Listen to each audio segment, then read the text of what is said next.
In a sudden plane crash, I missed the critical window for treatment while trying to save my husband, Duan Jing, yet, he immediately turned around and gave the medical resources to another woman, Yan Shui. Qianer is a journalist, we're old classmates. After this rescue, she's sure to write a glowing report about me, which will be great for our company's reputation. You're so understanding, I know you'll get it. He watched me die from internal organ rupture, then turned right around and obsessively revised the speech he was about to give for the press coverage. He achieved the fame he sought, but it was the worst kind. He became infamous. It was his own good classmate, Su Qian, who publicly exposed him, accusing him of scheming to seize his wife's fortune, an act that led to my grievous injury and death. When I opened my eyes again, I saw the plane's wreckage and Duan Jing, his face a picture of profound relief, but this time, he turned and shouted, "Hurry, save my wife first." Seeing Duan Jing's frantic demeanor, I almost thought I was imagining it. Even now, I can still feel the internal agony from my last moments in my previous life. All I remember is the pain so severe I couldn't make a sound, with blood churning in my throat. Back then, Duan Jing kept his back to me, scribbling in a notebook with a pen while muttering to himself, "Thank you all for your concern this time." No, wait, thank you for your concern. He kept fine-tuning the speech he was about to deliver. Duan Jing was convinced that Su Qian would be grateful and sing his praises in the most heartfelt terms. Therefore, Duan Jing directed the medical team to see to Su Qian first. The original purpose of this flight was for us to jointly attend an overseas tender. Winning it would have sent our company's prospects skyrocketing. Tragically, the aircraft lost control and crashed mid-flight after colliding with a frenzied flock of birds. With a deafening roar, the plane plunged into the valley and shattered into pieces. I clung desperately to my seat, shielding Duan Jing beside me. He had taken motion sickness pills and was fast asleep. For his sake, even as I coughed up mouthfuls of blood, I gritted my teeth and bore the pain from being struck by debris. Survivors of the crash began searching for others. Of the more than 200 people on board, fewer than 10 survived. Yan Shui, are you alright? My left hand is killing me. Duan Jing came to after the impact. I turned my head and wiped the blood from the corner of my mouth. In that moment, I just felt numb, as if I were numb to the pain. "We'll attend to you first, ma'am, you took quite a blow back there. Check his hand first." My immediate thought was just how severe the injury to Duan Jing's hand was. "Ma'am, your injury, then please, examine me first. My wife seems rather fatigued, let her recline and rest." Duan Jing put a jacket over my shoulders before guiding the medical team to the other side. Utterly spent, I collapsed against the plane's wreckage, a sharp, tearing pain shooting through my back and chest. It felt like my guts were being twisted. As I let my guard down, even the simple act of breathing became a struggle. A faint disturbance jolted me back to full awareness. It was Duan Jing's voice. "My hand is fine, see to her first. She's a reporter, we can't afford for her to be seriously injured." The first thing I saw was Duan Jing's back. Across from him sat a woman, her hair slightly tousled, her fine brows knitted in a look that was both pitiful and charming. Duan Jing," I called out with effort, but he didn't hear me. It was the woman who noticed me instead. "I'm fine, it's just a few scrapes, save the treatment for those who need it more." The woman's voice was clear and pleasant. "How can you call that a minor injury? Your hand is the priority here. We need to treat it right away." Duan Jing's voice carried a hint of sharpness. I froze. My fingers had just brushed against the deep, jagged gash on my right cheek, and my hand came away warm and wet with blood. It must have been torn open by something sharp in the crash. "This is more than just a scratch, isn't it? Quick, help my wife first, she's hurt badly." Duan Jing's voice cut through the fog in my mind, jolting me back to the present. A medic rushed to my side and began administering first aid. "I can only treat the surface wounds for now. This woman seems to have severe internal injuries and needs immediate medical attention." Chapter 2. Why didn't Duan Jing come to Su Qian's rescue this time? I spotted Su Qian not far off, her face bearing a few scratches. Of all the survivors, her wounds were the most minor. "I've already called for help. They'll be here in half an hour at the most." Yan Shui, "Don't you dare leave me, we'll be saved in 30 minutes, tops." Duan Jing looked frantic, his eyes fixed on me with deep concern. I pressed my lips together, remaining silent. In my past life, he always turned his back on me, even as I coughed up blood, teetering on the edge of death. He never once looked back, utterly consumed by his delusions of imminent glory. Yan Shui, say something. Duan Jing's hand shook as he attempted to smooth her tangled hair. The wound on her face is so deep, what are we going to do? What else can we do besides trying to stop the bleeding? The quaver in his voice felt almost otherworldly to me. This time, he didn't go to Su Qian. He made sure I got help right away and even saw the cut on my face. It was like everything from my past life was just a dream. But, was it really only a dream? I found a first aid kit over there. Can I help? Su Qian's voice grew closer as she approached, a first aid kit in hand. And came to a stop beside me. No, thanks, we don't need you here. Before the medical staff could even speak, Duan Jing's voice turned cold and hard, flatly refusing Su Qian. Su Qian paused, fixed Duan Jing with a stare for several seconds, then turned on his heel and left. I saw Duan Jing's fist clench tightly. He was fighting to hold himself back. Little did he know, however, that the flash of bitterness in his eyes hadn't gone unnoticed by me. I sighed to myself. That previous life was no dream. It appears Duan Jing has been reborn this time as well. He couldn't conceal his loathing for Su Qian, and I saw it plain as day. In my past life, the rescue team only arrived after I had died in agony. It was then that Duan Jing found me, curled up, clutching his jacket, already gone, hovering there in midair. I watched his expression shift from stifled excitement to vacant disbelief, before he gathered my lifeless form and wept with ragged, anguished sobs. Afterwards, the rescue team successfully escorted the remaining survivors to the hospital. Duan Jing was downcast, yet he forced a strained smile upon seeing Su Qian. I'm just glad you're okay, my wife. She wasn't so lucky. She passed before I did. Su Qian looked at him thoughtfully, gave a slight nod, and made to leave. My wife insisted they use the medical supplies on me first. Running into you was a surprise, but, we're old classmates, so I told the medics to tend to your injuries first. I never imagined that my wife would end up missing her chance for treatment because of it. As Duan Jing said this, God knows I actually felt like laughing at the time. He was the one who turned a blind eye to my suffering, reveling in his impending triumph. So how did Su Qian end up taking the fall? Are you pinning this on me? No, that's not what I meant, be that as it may. You're the one who fetched the medics to tend to my injury. I won't forget that. Su Qian gave Duan Jing a meaningful look, finally offering a faint smile. That's good, you've done well. Duan Jing heaved a sigh, but the hope in his eyes was so palpable it rendered me speechless. That was the first time I felt my devotion to Duan Jing was misplaced, though I never imagined the cost would be my life. Chapter 3, Yan Shui. You're going to be alright. Duan Jing gripped my hand tightly, pulling my thoughts back to the present. Looking down at my hand held in his, I was surprised to find an unexpected calm settling in my heart. Su Qian's gaze kept drifting our way, subtle yet unmistakable. I was certain she had been reborn as well. After all, in our past life, Su Qian's exposé utterly humiliated Duan Jing. His company went under, and he was nearly drowned in a sea of public scorn. Exactly. In her past life, Su Qian's report was indeed about Duan Jing. Unfortunately, she harshly accused him of neglecting his critically injured, dying wife in a bid to win public sympathy, instead focusing his attention and care on the reporter. Given that the company was jointly owned by the couple, people speculated that if his wife died, the company would. It all gave rise to endless speculation. News of the air disaster was already sensational enough, but Su Qian's accusations further inflamed public outrage. That single report made Su Qian famous. While it ruined Duan Jing's reputation, he couldn't even hold on to his business at home, let alone win contracts abroad. What use is a man with no honor? In that plane crash, he lost not only his wife and his career, but was also branded with an indelible, shameful reputation, a man who traded his wife's life for fame. Yet, after Duan Jing hit rock bottom, Su Qian began appearing by his side constantly. I witnessed the whole thing. Su Qian is the woman who destroyed Duan Jing. Yet she also wants to own him, driven by an obsessive need for control. She used extreme measures to break a man, only to return posing as his savior. In the end, Duan Jing chose to accept her, but he took her with him and jumped from the rooftop of the television broadcast tower. And then, I returned to the day of the plane crash. I think they've come back too. Don't worry, I'll always be here. Duan Jing noticed my gaze and offered a gentle smile, his eyes steady and calm.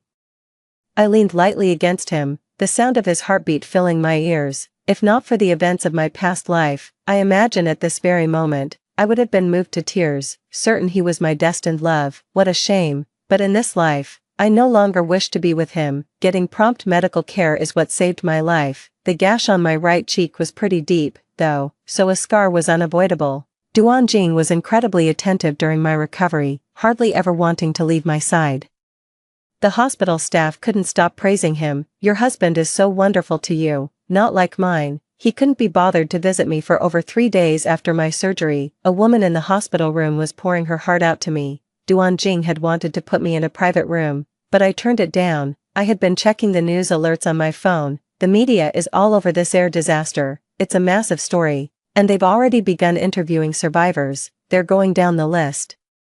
So Duan Jing will be up soon. I took a sip of water. The cool liquid soothed my parched lips, bringing a faint sting and the metallic tang of blood. Duan Jing's life is considered a success, largely due to the sterling reputation he has cultivated in recent years. To the public, he is the image of a devoted husband, who stood by and tenderly cared for his wife after a plane crash left her disfigured. How are you feeling today? I made some snow fungus and pear soup. I kept it light on the sugar. Here, try some. The one we've been waiting for is finally here. Duan Jing carried a thermos, his hair slightly damp and his clothes dotted with water stains, yet, it was a perfectly clear, sunny day. Chapter 4. I watched as he served me a bowl of snow fungus soup and carefully tested its warmth. You're so attentive to your wife, young man. I must say, I'm rather envious. The older woman couldn't help but remark, sis. You're the one who said it. She's my wife. Of course I'm going to be extra concerned about her. Duan Jing chuckled, unable to hide the joy on his face. Yan Shui, it seems every cloud has a silver lining. Because of the air disaster, several major clients have reached out to the company in quick succession. Reporters will probably come for interviews tomorrow. Would that be convenient for you? Actually, never mind. I'll have them come to the office instead. We shouldn't disturb your recovery.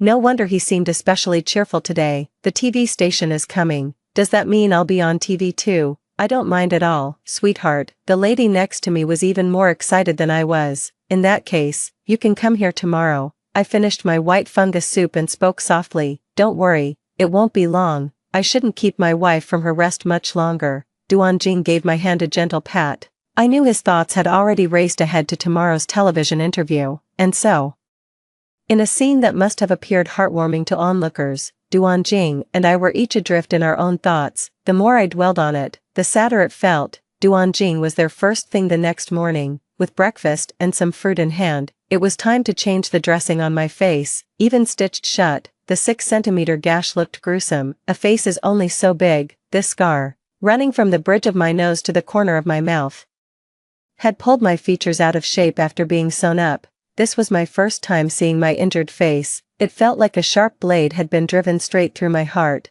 No woman could accept her face being disfigured like this, no matter how strong-willed she was. This wound is so glaring and horrifying, and this is after it's been stitched up. The mangled, bloody mess from my past life must have been even more terrifying, right? Yet Duan Jing actually chose to leave me there and went to help Su Qian first. Is it time to change the dressing already? Duan Jing stared at my wound, lost in thought. What's wrong? Is it ugly? I wanted to smile, but moving my face was a bit difficult right now. Let me get a proper look. It's heartbreaking to see you in this state. Duan Jing stopped the nurse from treating me further. He asked her to go and help the woman in the next bed change her bandages first. In his eyes, I saw my own reflection, pale, frail, disfigured by the crude, stitched gash. Even though I'd seen myself in the mirror before, witnessing my own face through his gaze now sent a sharp, wrenching pain through my heart. It's all clear to me now. There are some things I can't afford to delay any longer. Let me get her bandaged up first, right here. The TV crew is here. Someone suddenly yelled from outside the door. Duan Jing sprang to his feet and spun around to look at the entrance, but he seemed to remember something. He only managed a few steps, accidentally blocking the nurse who was about to redress my wound. In those few seconds, the people from the television station had already entered the ward. The camera was trained right on my face, the lens freezing my deathly pallor and the horrifying, gruesome wound. In this aviation tragedy, Mr. Duan Jing's steadfast devotion to his wife, the introduction flashed by, and the reporter was none other than Su Qian herself. Chapter 5. She was desperate for everyone to see my horrifying state, directing the camera as if she wanted to shove it right in my face. Let me through, now. The nurse, somewhat annoyed, pushed her way to my side and efficiently changed the bandage, honestly, shoving a camera right in someone's face. "Where are your manners?" Before leaving, the nurse shot Duanjing a resentful glare. Looking at him, my resolve to leave grew even more urgent. Even in this new life, Duanjing exploited me to the fullest, but this time, he reaped only a sterling reputation. I was right not to hold out hope for him to change. "You must be exhausted, get some rest, I'll see the TV crew out." Duanjing adjusted my bed to make me more comfortable. I closed my eyes. "Go on, see the TV crew out, and say goodbye to Su Qian." That night, I saw myself on the news, under the high-definition camera. I looked absolutely dreadful. Next to Su Qian, who was speaking so eloquently, I felt like a resentful ghost skulking in the shadows. I also noticed that throughout their interaction, Duanjing and Su Qian kept exchanging glances, hinting at some inexplicable undercurrent between them. I figured that since Duanjing had hated Su Qian so much in his past life, he probably wouldn't get tangled up with her again. I'm afraid that doesn't seem to be the case. I lost my parents when I was young, and 2 years ago, his parents both died in a car accident, so, we've only had each other to depend on. I see us as 2 nylon ropes supporting a huge weight. If one breaks, the other won't hold for long either. I believed we would be each other's lifelong support. That's precisely why I've always been so accommodating. Yet I never dreamed my own consideration and maturity would turn into my Achilles heel. Shui. The interview went brilliantly. I'll likely be quite tied up for the next few days, but I've arranged for the finest caregiver to attend to you. Please just concentrate on getting well. Love you. I got a message from Duanjing at 9 in the evening. I stared at the chat window, unable to snap out of my daze. I know this company inside and out. He and I built it from the ground up. There's nothing going on that I'm not aware of. Sure enough, my assistant messaged me the next second. "Yen, I saw your interview today. Your injuries look serious. Please rest up and get well soon. We're all waiting for you to come back. Oh, and by the way, Mr. Duan just brought a TV crew into the office." The photo she sent made my fingers involuntarily clutch the bedsheet. What on earth is so urgent that he needs to bring reporters into the office at 9 in the evening? And the reporter was none other than Su Qian. After a long moment of thought, I finally dialed a number. "Hello, Uncle Han. I'll listen to you. Once I leave this time, I won't be coming back. In this lifetime, I'll live a more fulfilling life on my own than I ever could with Duanjing. At the very least, I won't be constantly manipulated by him." Looking back on it all sends a shiver down my spine. It was only in that life and death moment of my past life that I finally saw the truth. In Duanjing's heart, I never really mattered. Chapter 6. Chapter 6.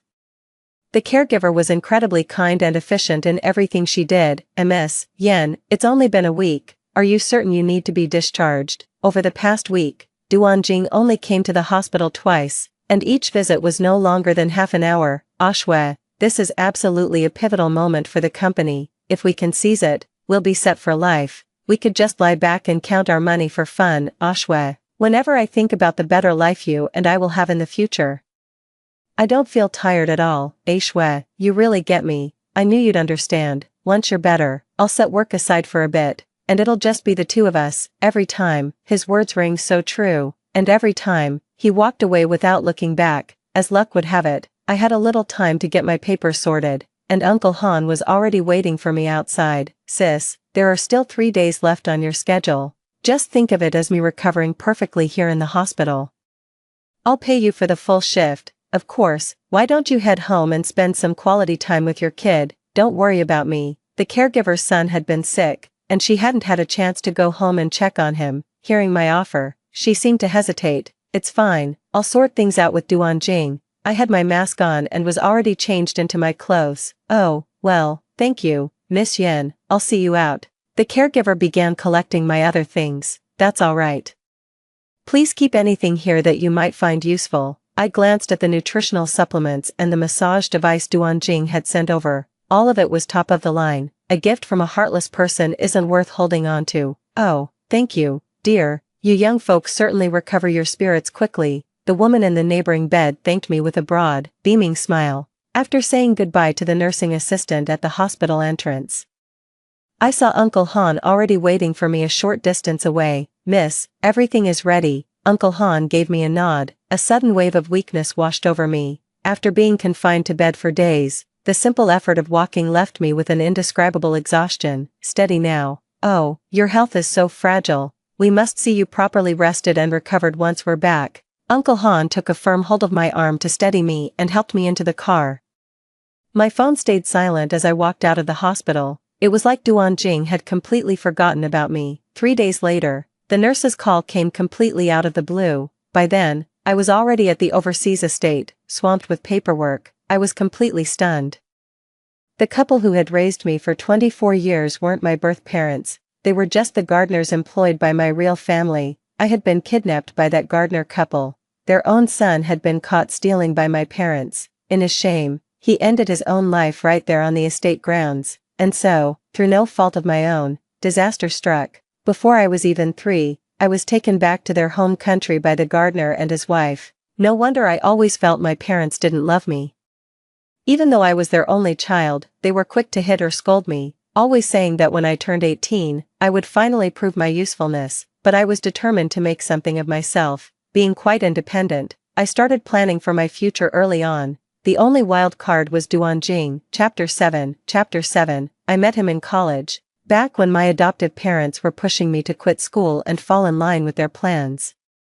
It's only now that I've come to realize what turning 18 really means. Luckily, I went straight to university, paid my own way, and had no plans to go back and let my adoptive parents run my life. So, later on, Duan Jing helped me out a few times, and that's when I slowly began to feel differently about him. Once I knew my own heart, I never considered leaving him, no matter how difficult the startup journey became. Looking back, if I hadn't experienced that crash, I don't know what would have become of me. The only thing I'm certain of is that I would have ended up as nothing more than a stepping stone for Duan Jing's success. Miss Yen, I can't handle this on my end. Duan, Yen Shui, you promised you wouldn't leave me. Duan Jing's sudden, furious roar over the phone jolted me from my reverie, snapping me back to reality. Right, I've already died once. I really shouldn't be dwelling on the past. What matters most now is to live freely and comfortably.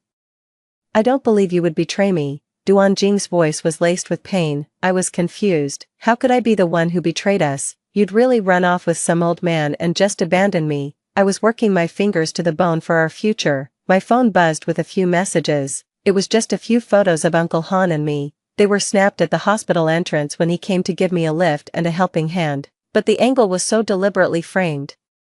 It looked like I was practically leaping into his arms. This kind of cheap shot. I think I know who's behind the camera. So you're telling me these few photos are your proof that I ran off with him? He knows my character perfectly well. Him confronting me now is nothing but a ploy to soothe his own guilty conscience. Shui, after all the struggles we've weathered together and with the company finally flourishing, are you truly set on leaving me? Duan Jing's voice was thick with incredulity. Had I not been holding that hefty pile of photos of him with Su Qian, I might have fallen for it. The minute I left the country, I had someone watch Duan Jing. To my shock, while I was still laid up in the hospital, he was already messing around with Su Qian. The two of them, picking right back up on their love-hate drama from a past life, became completely inseparable. After all, in the short time I was away, Duan Jing didn't even spare a thought for me, his actual girlfriend, Duan Jing. Don't you dare try to pin some nasty label on me, even if I were injured and disfigured. For you, as my boyfriend, to be this dismissive and not even show up, you should look in the mirror and ask yourself if you're the one who's been unfaithful. I paused for a moment, but there's no point in explaining now. After all, we've already broken up. I stared at the completely empty photo album on my phone. Every single memory of him was wiped clean in less than half an hour. For a moment, I felt completely disoriented. Shui, you're just upset and lashing out, aren't you? I've mostly got the company under control lately, and I won't meddle in whatever's going on between you and that old man. I'll be waiting for you at home. I'm really craving your braised pork trotters over rice. Duan Jing's voice suddenly softened, just like it used to when he'd whisper I love you in my ear, day after day. That won't be necessary.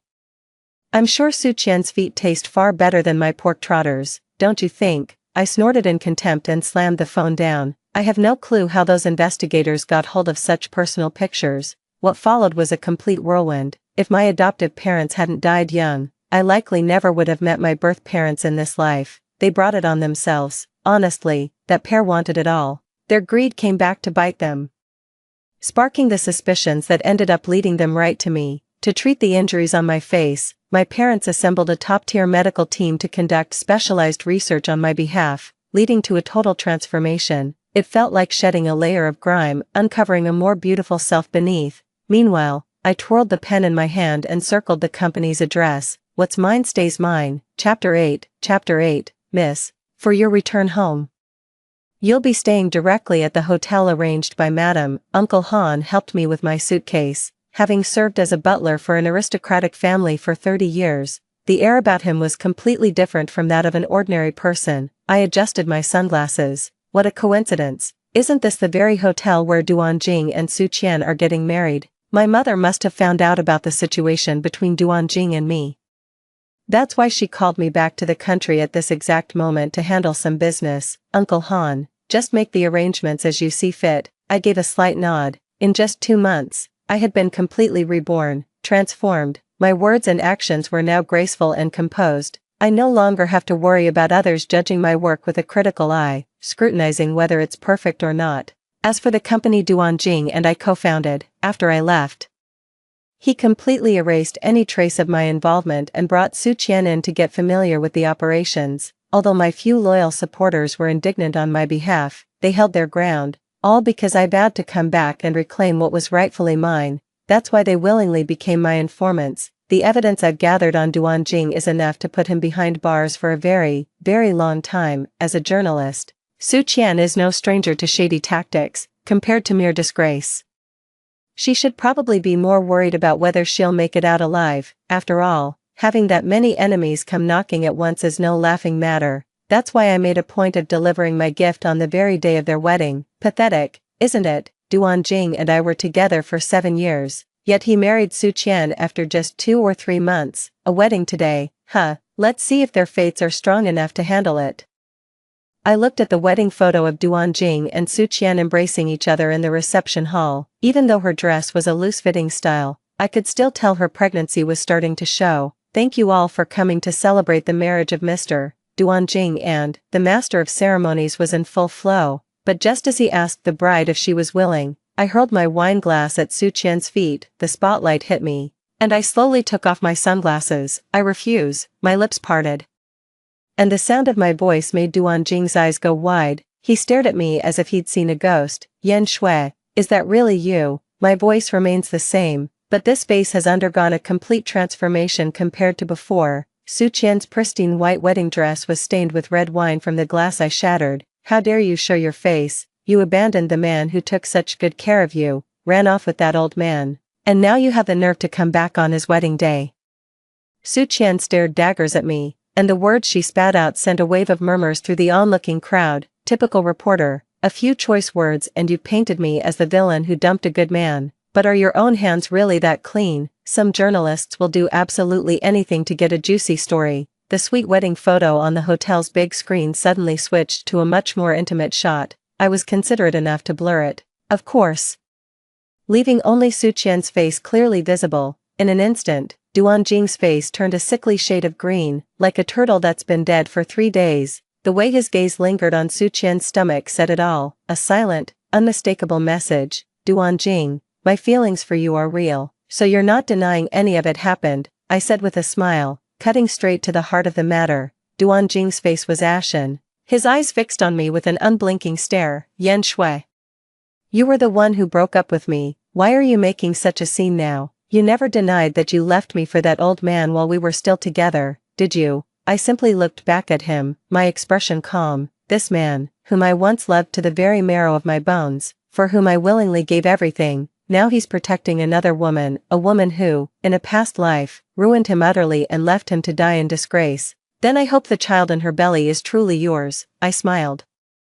A bright, brittle smile. Chapter 9. Su Qian's face paled slightly, and she nervously placed a hand on her stomach. Just then, a group of menacing men burst in. After a quick scan of the room, their gazes locked directly onto Su Qian's face. That bitch is the one who wheedled information out of the boss and got him in trouble. A crowd of people suddenly swarmed in, throwing the scene into complete chaos. Duan Jing was stunned by what he saw.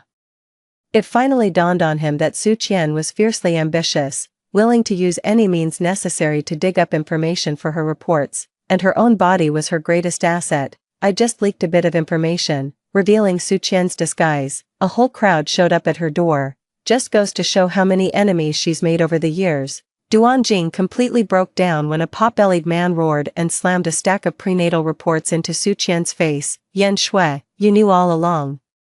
Didn't you? If you couldn't let me go, why didn't you come back sooner? Why did you have to show up now? Of all times, she's the one who seduced me. I just made a little mistake, the kind any man could make. Duan Jing suddenly rushed over, trying to grab my hand. You don't have to drag all men down with you. Decent men get a pretty raw deal. I scoffed and swiftly dodged his grasp. He seemed to forget he was still the star of this wedding banquet. The groom's red ceremonial flower still pinned to his chest, and just so we're clear, I didn't come back because I can't get over you. I said I'd take back what's mine if I wanted it, and I meant it. The moment the words left his mouth, Duan Jing's phone began to ring. Caught between dealing with Su Qian and answering the call, his phone was accidentally knocked from his hand by her, hitting the floor and switching to speakerphone. Duan Jing, have you lost your mind? You're using the company as collateral to invest in a pig butchering scam. What about the rest of us? Without Yan Shui, you're nothing. I recognized that voice. It was old Ma, one of the shareholders and a former technical lead. Back in the day, I was the one learning from him at the company. Duan Jing thought technical roles were a waste of time, so he never paid any attention to that side of the business. Let me tell you something now, the company's assets are frozen.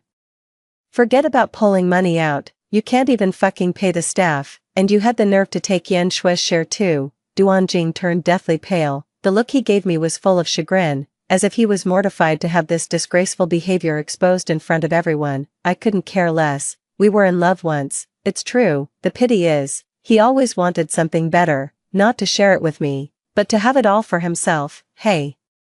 Isn't that the young man we met in the hospital after that plane crash? You're getting married. I was at the banquet next door and heard all the commotion, so I came to take a look. A woman pushed her way through the crowd, her booming voice instantly drawing my attention. Huh, why isn't the bride that girl from the hospital, the one in the wedding dress? Isn't she that reporter who came to interview us the other day? The eldest sister looked utterly bewildered. Her uncle was the one who picked her up from the hospital. You're not much of a boyfriend, are you? You never even came to visit her after your interview. She was hurt so badly, especially her face. Can you imagine how awful she must have felt? No wonder she kept it from you and checked out early. I watched as Duan Jing's expression shifted through a whirlwind of emotions, until finally, he dropped to his knees with a thud right in front of me. I'm sorry, Yan Shui. I shouldn't have believed what Su Qian said, thinking you'd run off with some old man without a shred of dignity. I simply stepped aside. Su Qian, like a human cannonball, was shoved by the others right into Duan Jing. I only heard Duan Jing's agonized scream before seeing the stiletto heel of Su Qian's shoe firmly embedded in the back of his right hand. Chapter 10. I slipped away in the chaos of that whole fiasco. Good thing I'd slipped the hotel staff a little red envelope to borrow their computer, otherwise, how could that spectacular footage have ended up playing on the big screen? 3 days later, Uncle Han and I showed up at the company. Old Ma was already there waiting for me. Duan Jing was there too, looking haggard, his right arm in a sling, talking to old Ma. Well, speak of the devil, look who's here, our new boss has arrived. Old Ma's voice rang out, laced with playful sarcasm. Uncle Han walked ahead of me, with me trailing 2 steps behind. You, aren't you that person, Mr. Yan? You're finally here. Now that the company is back in your hands, I can truly relax and enjoy my trip to the Maldives. Old Ma greeted me with a hearty laugh. When I appeared before Duan Jing, stepping out from behind Uncle Han, he stared at me like a fool, his face a mask of utter shock. As for Su Qian, after the hotel wedding incident, that group of people tore her reputation to shreds. It was later exposed that she had been repeatedly involved in privacy violations with multiple parties and illicit profiteering involving vast sums of money. Before she could even be sentenced, she jumped from the roof of the television station. The way she died was exactly the same as in her past life. It's a shame she was alone this time. No, wait. She took the child in her womb with her. Surprised, I raised an eyebrow.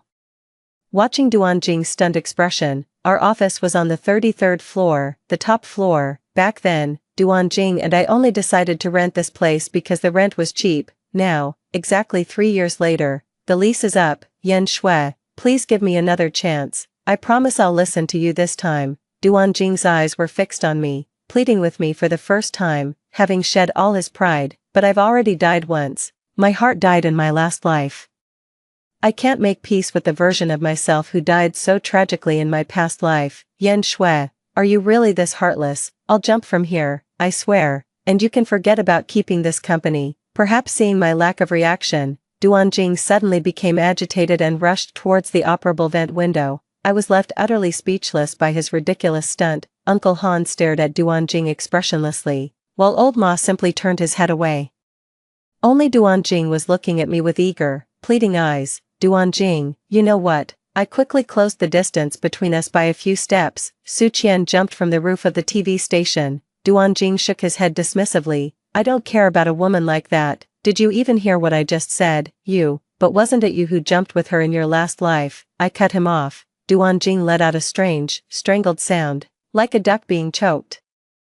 The look he gave me was a mixture of sheer terror and bitter regret. In the end, the security guards dragged Duanjing out like a dead dog. In his past life, consumed by hatred, he had been able to drag Su Qian to her death in a leap from a building. This time, with only himself to face the consequences, his courage suddenly deserted him. What awaited him certainly wouldn't be pleasant. Alright, let's get back on track. Starting today, I am taking over as the head of the company. This afternoon, the finance department will arrange for everyone's salaries to be paid. As an apology, we will issue an additional month's pay. I clapped my hands to draw everyone's attention to me. As soon as the words were spoken, the entire floor erupted in cheers. Duanjing, did you hear that? The final victory is mine. Story 2. In my previous life, my sister forced me to marry an ugly and poor gangster. As a result, 10 years later, the gangster became a stock god with a net worth of tens of billions.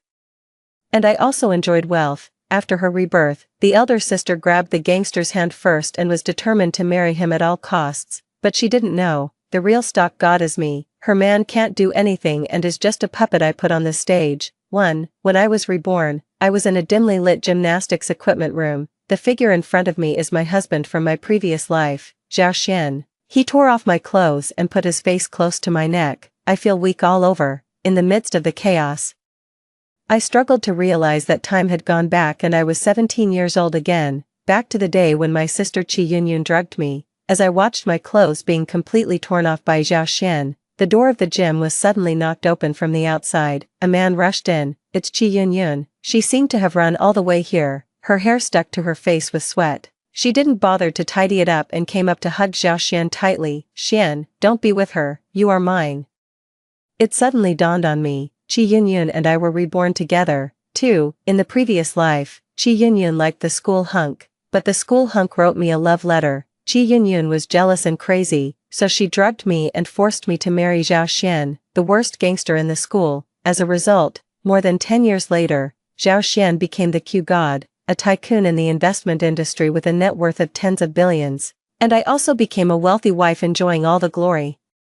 I wear rare Hermes leather every day and drive a Rolls-Royce worth more than 7 million when I go out. Everyone envied me. They said, Xiao Yu really married a good husband. When Zhao Xian was down and out, Xiao Yu recognized a hero with your keen eye. Now it's Xiao Yu's turn to enjoy the good life. Qi Yunyun's rich second-generation husband had long since fallen into poverty and became a debtor. He even tried to curry favor with Zhao Xian and said, brother-in-law, you must be Q god, right?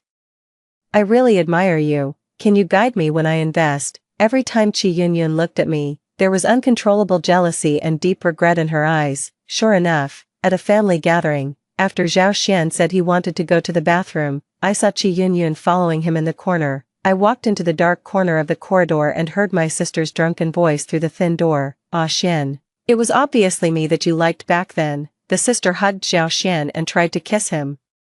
Zhao Xian took a deep breath and pushed his sister away. He said stiffly, that was more than 10 years ago. My sister fell to the ground, still crying and shouting, have you forgotten that you brought me breakfast every day, took me out on your bike, and said that I would always be your goddess, you would agree to do anything I asked you to do. Xian, you were supposed to be mine. Zhao Xian ignored his sister. He tidied up his clothes that were messed up by his sister and hurried out of the door. The expression was as if he was facing a plague that he could not avoid. My sister lost all hope and sat dejectedly on the cold floor of the bathroom. I pushed open the bathroom door, lowered my eyes to look at her, and said in a cold tone, don't sit here, those who know you failed to seduce your brother-in-law. And those who don't know you will think you are acting in a youth pain movie here. Chi Yunyun suddenly raised her head and looked at me, her eyes full of hatred. Why is it you, Chi Xiaoyu? How can you compare to me? Why is it you who got married into a wealthy family now? I shook her hand off coldly. Sister, you have to understand that the reason Zhao Xian and I are together is because of you. Now that you see Zhao Xian has become successful, do you regret it? Unfortunately, it's too late. My sister stared at me fiercely, and after a moment, she shook her head and smiled viciously. Xiaoyu, you are wrong. It is not too late. At first, I didn't understand the meaning of that sentence, but at this moment, looking at my 17-year-old body, I understand. Chi Yunyun might be bound to some kind of system, taking me back to the age of 17, living her life over again. She wants to win back the man who should belong to her. At this moment, in the sports equipment room, Zhao Xian was breathing heavily. He looked at me. Chi Yunyun forced Zhao Xian's head to straighten, forcing him to look at her instead of me. Xian, I love you. She took the initiative to kiss him. I struggled to get up and stumbled out. Thank God, thanks to Chi Yunyun. I never dreamed that I could start over again and escape from this nightmare, in the previous life. Chi Yunyun gave Zhao Xian and I drugged drinks and locked us in the sports equipment room. Then he brought his parents and neighbors to catch the adulterer. The neighbors witnessed Zhao Xian and I in dishevel. My parents felt humiliated and determined that no other man would want me in this life, so they forced me to marry Zhao Xian. When I refused, they imprisoned me at home, deprived me of food and water, and beat me every day. At that time, Chi Yunyun was crying and persuading her, Sister, just marry Zhao Xian, otherwise, for the sake of our family's reputation, I will have to beat you to death. Finally, I was dying and was forced to marry Zhao Xian. Later, even though I was very wealthy, this incident cast a shadow over my life. Now, I have finally escaped from this shadow. 3. Chi Yunyun came back during dinner. As soon as she entered the door, she couldn't wait to announce that she was going to marry Zhao Xian. When my parents heard this, they couldn't even hold the chopsticks. Yunyun, why is this? Zhao Xian has been held back for a long time. He is still repeating a grade in his 20s. How can he be worthy of you? Chi Yunyun shook her head and said affirmatively, Dad, Mom, I assure you that Zhao Xian is just down and out now, but he will definitely be very successful in the future. How could my parents believe this? They tried to persuade me even harder, and my mom even started to cry. Finally, Chi Yunyun was so annoyed that she shouted, It's useless for you to stop me. I'm already Zhao Xian's man. My parents were shocked. Seeing her parents' shocked and desperate faces, Chi Yunyun smiled calmly. She sat next to her parents, put her arms around their shoulders affectionately, and spoke to comfort them. Dad, Mom, you have to believe in your daughter. I told Dad not to do business with Uncle Lu and Mom not to go to the clinic in the East for treatment. But now it's been revealed that Uncle Lu ran away with the money and that the black clinic had a medical accident. Look, everything I say will come true. Since I was a child, the fortune teller said I was a lucky star. Have you forgotten? After Chi Yunyun finished speaking, her parents' expressions became much more relaxed. She further advised, So, you should also trust my judgment of men. Zhao Xian is a man with great fortune. We will have plenty to enjoy in the future. My mother was the first to be moved. Really? Chi Yunyun smiled and said, How could it be false? Dad also gradually took Chi Yunyun's confidence seriously. He even began to worry in advance. If Zhao Xian becomes successful, will he make you angry? Chi Yunyun smiled calmly and said, No, Zhao Xian is a man who dotes on his wife. She must have remembered her past life. After Zhao Xian's Q-god identity was exposed, there were a lot of young beauties who wanted to hit on him. But he always looked straight at me and treated me, his original wife, better and better. He took the initiative to open the car door for me when getting in and out of the car, and served me the food when eating. He didn't dare to go west if I said east. Although Chi Yunyun's rich second-generation husband was heavily in debt, it did not stop him from staring at girls with good figures on the street. Comparing the two, it's no wonder that Chi Yunyun's eyes were so red with envy at this moment. Listening to Chi Yunyun praising Zhao Xian to her parents, I buried my head in my food, pretending not to hear. Unexpectedly, even though I didn't want to pay attention to Chi Yunyun, she still came up to show off her presence in front of me. That night, Chi Yunyun pushed open the door of my room. She stared at me who was concentrating on doing my homework and sneered, Chi Xiaoyu. Don't think I don't know what you're thinking. You don't say anything on the surface. But in fact you've been thinking about how to get Zhao Xian back. Am I right? How should I put it? given my sister's situation, I'm embarrassed to admit that we have the same mother, but I am very happy that she misunderstood me like this. Let Zhao Xian attract all her attention. Only in this way will she not compete with me for the really important things. Qi Yunyun walked over to me while talking. She twisted my chin and forced me to look at the mirror next to me. I advise you not to waste your energy. Look at your condition. If I take action, how can you possibly defeat me? The mirror showed a dark and thin girl, wearing thick-framed glasses and an old-school uniform that looked like a sack. Qi Yunyun next to her has a face as white as jade, smooth black hair, and is wearing the latest mini-skirt of the season. She is a beautiful girl who will definitely attract people's attention when she walks on the street. It's true that I'm not as pretty as Qi Yunyun, and my parents are partial to her and give the best food and clothes to Qi Yunyun, which makes me malnourished and pale, and the gap is even more obvious. Look at you like this. Do you really think there will be boys who like you? In my ear, Qi Yunyun was still mocking me relentlessly, as if she wanted to vent all the grievances she had suffered in her previous life. Zhao Xian was originally my bootlicker. He married you because he couldn't lick me in his previous life. I won't give you another chance this time. When I reach the age, I will get married to him immediately. When he becomes Q God, half of all his wealth will belong to me. Qi Yunyun's eyes were shining as she said this. Yes, Q God had billions of assets at his peak, and he could get half of it in the divorce, which would be enough for him to live a luxurious life and date little girls for the rest of his life.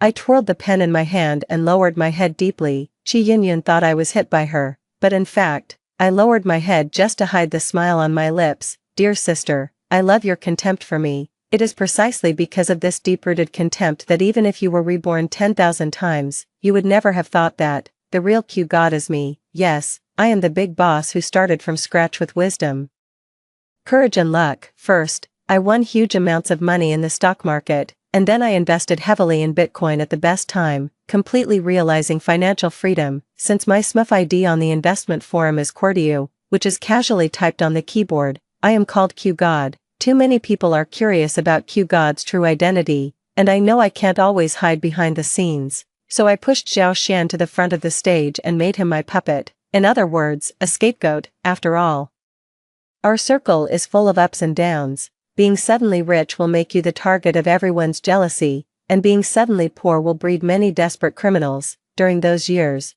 Zhao Xian was kidnapped 3 times and beaten by his enemies 4 times. When he went back with me to visit his relatives, he had just been beaten and one of his ribs was broken. This is why when Qi Yunyun hugged him, he not only gasped but also pushed her away. But even if he endured all the attacks on stage, Zhao Xian would never dare to tell the truth. He dare not offend me. As a puppet, at least he can still enjoy glory. Without me, he is truly nothing. At this moment, I looked at Qi Yunyun, who was kept in the dark, and gave her a sincere smile. Sister, I whispered, I wish you and Zhao Xian a long and happy marriage. Go ahead and bind him. I will do well in the college entrance examination, save money, go to university in Beijing, and leave this home forever. 4.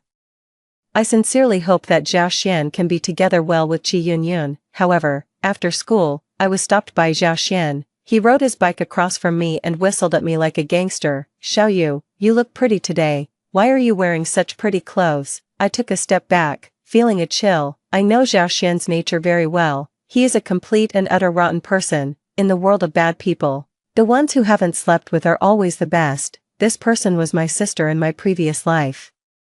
Now it's me. Gritting my teeth, I tried to dodge to the side. I'm going to work. Please get out of my way. I recently worked as a cashier at a supermarket and wanted to save some money for myself. The boss was a very nice person. When he saw that I was wearing an ill-fitting school uniform with pants that were too short, he gave me his daughter's clothes. The light blue cardigan and snow-white midi skirt make her look much prettier than usual. As a result, he was targeted by Zhao Xian.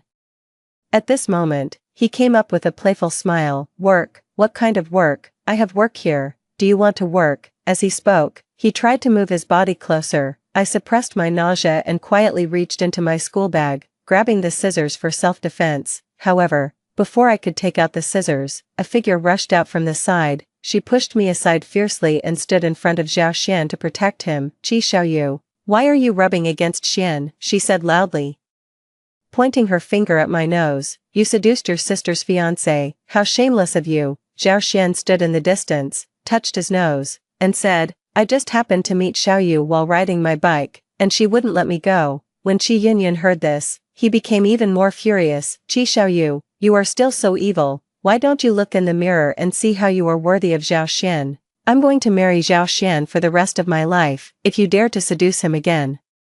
I'll ask my parents to sell you to the mountains. After saying that, Qi Yunyun grabbed Zhao Xian and turned away, but obviously, she was still worried. That night, when I returned home, I found my house in a mess. The tin box where I kept my money had been found, lying in the middle of the room. Inside was the salary I had saved from working in a supermarket during this period. Now the box was empty and all the money inside was held in Qi Yunyun's hand. Qi Yunyun looked at me triumphantly. She waved the banknotes in one hand and pointed at my nose with the other, her long nails almost poking my face. This is Qi Xiaoyu's hidden pocket money. She's always hanging out outside, but she's actually sleeping with the boss of the department store. I saw with my own eyes the supermarket owner giving her money and taking her to buy new clothes. Qi Yunyun pointed at the cardigan and skirt I was wearing and curled her lips. TSK TSK. Now everyone over there probably knows that there's a mistress in our Qi family. Before I could say anything, my father rushed up to me with a gloomy face and slapped me hard. My mother cried and complained. The fortune teller said this girl was unlucky. I took several doses of abortion pills, but the baby still didn't come out. Now she has brought shame to our family. My parents are always like this. They favor their elder sister unconditionally. My sister can be forgiven for anything she does. When I was still a fetus, a master said that I was a disaster star. Not long after I was born, my father's business went bankrupt, so everything I did was wrong. At this moment, my father confiscated all the money I had saved, picked up the belt and started beating me. Qi Yunyun had a smug smile on her face, but her tone sounded like she was crying as she stood by and fanned the flames. Xiaoyu, don't blame daddy for beating you so hard. If you don't hit me harder, you won't learn your lesson. Girls should love themselves. Don't try to make dirty money again. Finally, I passed out from the intense pain. When I woke up again, I was lying in the yard, and my parents took Qi Yunyun shopping. Qi Yunyun is getting engaged soon, and they want to buy her a nice dress. I lost all the money I had saved and didn't even have medicine. I struggled to get up and groped my way out of the yard. The yard next door belongs to my cousin. And at this time only my cousin's wife was washing clothes outside. She was shocked to see me so weak that I couldn't even speak. Xiaoyu, oh my god, what's going on? My cousin's wife dropped her clothes and came to help me, and her hands were covered in blood. Wait a minute, I'll get you some medicine. I lay in the open space in the yard and looked at the sky. The moon is very bright, but there are always some dark corners in the world that it cannot illuminate. My cousin's wife is applying medicine on me. Why are your parents so cruel? After all, she is their own daughter. My cousin's wife wiped her tears. She is a kind person with a soft heart, but his life was hard. He was illiterate and his family would not allow him to continue studying after the 3rd grade of primary school. He had to go home to help with housework and take care of his younger brother. Later, her father sold her to my cousin in order to raise money for his younger brother's dowry. At this moment, she was applying medicine on my wound with concern, and I touched her arm, which was also covered with scars. My cousin often beats her. In my previous life, my cousin's wife passed away when I was less than 20 years old. After a long silence, I suddenly asked, "Cousin, do you have any private money?" My cousin's wife was stunned for a moment. "Don't be afraid, I won't tell my cousin." She breathed a sigh of relief. $2,000. What, is it because your family won't give you money for your studies? If so, take it. Studying is a serious matter. Girls should study. My nose felt sore, but I forced myself not to cry. In the most miserable part of fate, there are poor people who are trying hard to give each other a little sweetness. I whispered, "No, cousin, I don't want you to support me. I want to help you make money. I can turn your $2,000 into 20,000, or even 200,000. My cousin's wife chuckled and laughed. She obviously didn't believe me, and said to me like she was coaxing a child, "Okay, just use the 2,000 you want to study, and pay me back when you graduate from college. We're relatives. So why should I charge you interest?" I said nothing and looked up at the endless night sky. In my previous life, I became rich too late, and when I returned home, my cousin's wife had died of depression. In this life, I must help her. It's also helping myself. Sister, you are so stupid. Even with the opportunity to go back in time, the only thing on her mind was snatching a man, and in my mind, there are stock codes one by one. Do you know what kind of golden finger you gave me? 5. Early Monday morning, I went to school with the money my cousin's wife gave me, intending to sneak away during the break when no one was paying attention, and go to the securities company's business department to open an account. Unexpectedly, not long after I rode my bike out of the school gate, a figure suddenly jumped out from the alley in front of me. The other person was chopping at me with a spiked wooden stick in his hand. I dodged in a hurry and fell off the bicycle. Hitting the ground heavily, I didn't care about the pain and covered my school bag first. It contains all the private money that my cousin's wife gave me. In front of me was a pair of brand new brand name shoes. When I looked up, I saw a fat, round face looking down at me with a malicious smile. I recognized him. He is my sister's husband in her previous life, Chin Yong. Chin Yong has been a loyal bootlicker behind Chi Yunyun since middle school. He is a rich second generation whose father does business in the south. When we were still wearing gray school uniforms and generic shoes, Chin Yong was already familiar with all kinds of foreign luxury brands. Chin Yong pursued Chi Yunyun for many years. Chi Yunyun disliked Chin Yong's appearance, but could not give up his wealth. Therefore, she kept him at a distance throughout her teenage years and treated him as her number one backup. Later, when Chi Yunyun was older and hadn't met a better man, she married Chin Yong, but not long after the marriage, Chin Yong's family went bankrupt, and Chi Yunyun, who participated in the investment, was also implicated. The whole family became deadbeats and could not even take the high-speed rail. However, no matter how frustrated Chin Yong may be in the future, at this moment he is still the young master from a prominent family, who is so arrogant that no one can afford to offend him, so I protected my school bag and stepped back carefully. Not wanting to have a head-on conflict with him, however, Chin Yong did not let me go. He kicked my face with the tip of his shoe and sneered. Yunyun always told me that her sister was a dishonest bitch, and I really caught her. What were you doing sneaking out of school like that? I whispered. Buy something. Buying things. Chin Yong smiled. He suddenly stopped smiling, grabbed the strap of my school bag fiercely, and poured out everything inside. Pencil cases and books were scattered all over the floor, and an envelope fell out. I wanted to snatch it, but Chin Yong was quick and grabbed the envelope. Wow, so much money. Chin Yong swung the bills in his hand. What are you going to buy? Wedding candy for your sister and me. He put away the envelope and said coldly, don't think I don't know. Yunyun told me that you are vain and jealous of her. So you are willing to be a mistress to earn money to buy beautiful dresses. Did you steal or cheat this money? I'll tell Yunyun right now. Chin Yong kicked me into the corner. Dust flew everywhere, and I was choked and coughed, but my mind suddenly became clear. Chin Yong followed me. It was indeed Chi Yunyun's instruction. I was reborn with her. Although she had already snatched Xiao Xian away, she was still worried about me, so she asked her dog Chin Yong to keep an eye on me. That's not the point. The key point is what Chin Yong just said unintentionally.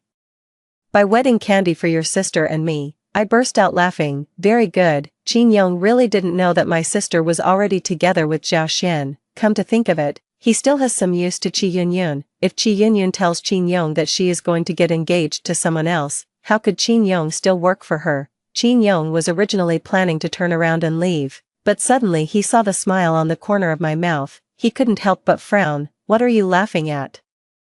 I smiled even brighter. I'm happy for my sister. You love her so much and protect her so much. I will definitely have a very good brother-in-law in the future. I whispered. I look forward to your marriage as soon as possible. This is what Chin Yong likes to hear. His brows relaxed, but he still squinted at me. You're saying these nice things now. Do you want me to let you go? You don't have to let me go. I haven't done anything wrong. I stood up and brushed off the dirt on my body.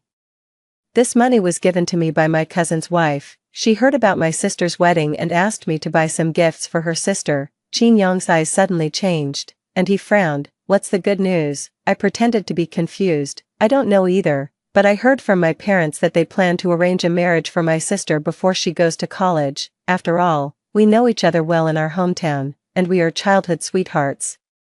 It's better than going to a big city and being cheated by a bad man in the future. I took a look at Chin Yong's expression, then smiled and said, Fool, you still can't react. Chin Yong was a little confused. What did you react to? My sister's engagement partner must be you, I said with a smile. Look, everyone knows that you like my sister. My parents said we are childhood sweethearts, so among all the boys around us, who is a better match for my sister than you? Chin Yong's face lit up with joy, and hesitantly asked, why didn't Yunyun tell me this before? I scolded her. My sister is shy. But she should tell you in the next few days. Oh, I often see her running to the small woods behind the school recently. She must be preparing a surprise for you. Chin Yong was in love and asked in surprise, is this true? Why don't you go and take a look now?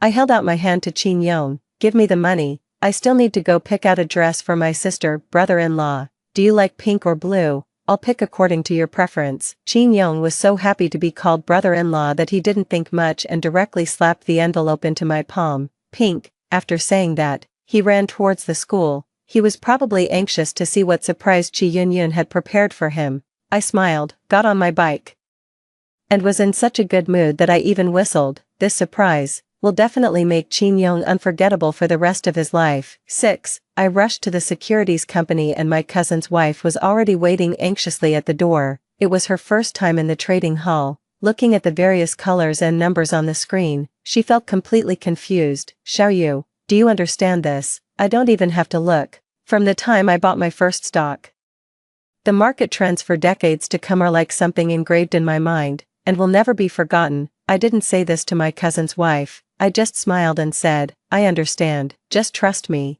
At the securities company, I also saw a familiar figure, Chin Yong's father, Mr. Chin. He was originally working with his secretary, but then he received a phone call, his face changed drastically, and he hurriedly got into the black sedan parked at the door and drove towards our school.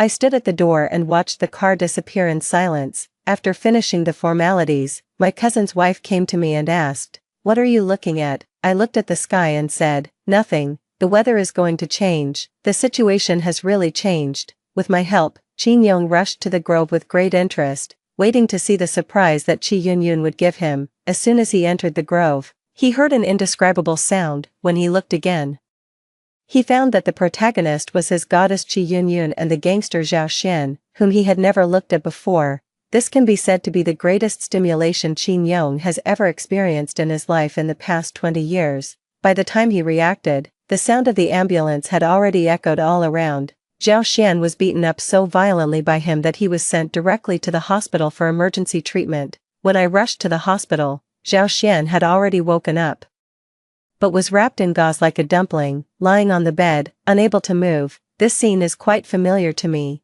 After all, in my previous life, I pushed him to the front of the stage to block the knife for me, and he was often beaten like this, but Chi Yun-yun had never seen such a scene before. She stood by the bed and cried until she almost died. Chin Yong was taken to the ward by his father, Mr. Chin. Mr. Chin was afraid that his son would go to jail, so he came to discuss a private settlement with compensation. As a result, Chin Yong was like a fighting bull. As soon as he entered the ward, his eyes turned red and he rushed directly towards Zhao Xian. If it weren't for the two secretaries of President Chin who quickly held him back, Zhao Xian would probably have been thrown out of the window by him. Chin Yong, apologize quickly. President Chin was anxious. Why are you apologizing? I did nothing wrong. Chin Yong panted and pointed at Zhao Xian in the ward. He raped me, so I beat him up. Poor Chin Yong. As an ordinary person without the perspective of rebirth, his first reaction when he saw Zhao Xian and Chi Yun-yun together was of course this. At this moment, Chin Yong looked at Chi Yun-yun eagerly. Yun-yun, please help me say something. I am here to save you. President Chin also got hope and looked at Chi Yun-yun. Student, you are an eyewitness. You tell everyone the truth. For a moment, everyone in the ward looked at Chi Yun-yun. She gritted her teeth and fell into a long struggle. Finally, she blushed and whispered, we volunteered. Chin Yong's face suddenly turned pale. What? Yun-yun, you can't possibly. Although Zhao Xian, lying on the hospital bed, was covered in plaster, he still managed a smug smile. A small gangster like him from the gutter would never have the ability to humiliate a rich young master like Chin Yong, but Chi Yun-yun actually gave him this opportunity. He was so happy that he was about to take off. That's right, Yun-yun and I are in love with each other, Zhao Xian said loudly. Regardless of the pain of his wound, Chin Yong deliberately hurt me. He should go to jail. President Chin's face turned gloomy. He took a step forward, not looking at Zhao Xian on the bed, but trying to put pressure on Chi Yun-yun. My classmate, I advise you to think it over carefully before you speak. The Chin family is so wealthy that even my parents started to get scared and began to hint to Chi Yun-yun. Yun-yun, why don't you think about it again? It can be seen that Chi Yun-yun is really conflicted, but she couldn't offend Zhao Xian. Not only that, She also had to hold Zhao Xian's heart firmly. That's God Q. Compared with the billions of wealth in the future, the Qin family now seems insignificant. So she held Zhao Xian's hand tightly. What are you thinking? Xian and I are truly in love. Anyone who hurts Xian should pay the price. Qin Yong couldn't bear it any longer, shook off his secretary's hand, rushed forward, and slapped Qi Yunyun. Qi Yunyun, are you blind? In his previous life, Qin Yong went bankrupt not long after his marriage, and he was very cowardly in front of Qi Yunyun, who always looked down on him. This was the first time she was slapped by this person whom she despised so much, and she went crazy immediately. Qin Yong, who do you think you are? She pushed Qin Yong away heavily. You are a second-generation rich man who has accomplished nothing. Do you think you are great just because your family is rich? Let me tell you, you will be bankrupt in a few years. As soon as these words came out, even Mr. Qin, who was standing not far away, turned pale. Finally, Mr. Qin slammed the door and left, and Qin Yong chased after him, leaving our family alone in the ward. My dad was so anxious that he rubbed his hands. This, Yun. Why did you offend the Qin family? My father has been doing some small business in recent years relying on the Qin family's resources. Now that Qi Yunyun has offended the Qin family to this extent, my father can forget about doing business. Qi Yunyun frowned impatiently. Dad, don't be so short-sighted. If the business is gone, it's gone. She looked at Zhao Xian tenderly, as if she were looking at a rare treasure. With Xian, we will have everything. 7. For some time afterwards, my parents were busy dealing with the Qin family's difficulties in the business world. My sister was busy going to the hospital and being affectionate with Zhao Xian. I was busy studying and making money. Everyone has a bright future. When Qi Yunyun went home to make soup for Zhao Xian, she saw me working hard on my homework. Go ahead and study, she sneered. Study as much as you can. Even if you get into Tsinghua or Peking University, you'll just get a low salary when you graduate. I was too lazy to pay attention to her and concentrated on doing the questions. In my previous life, I was forced to follow Zhao Xian and had no chance to go to college. Later, I got a degree through self-study examination for adults, but in the end I was left with too many regrets. Qi Yunyun didn't understand that not all actions are aimed at making money.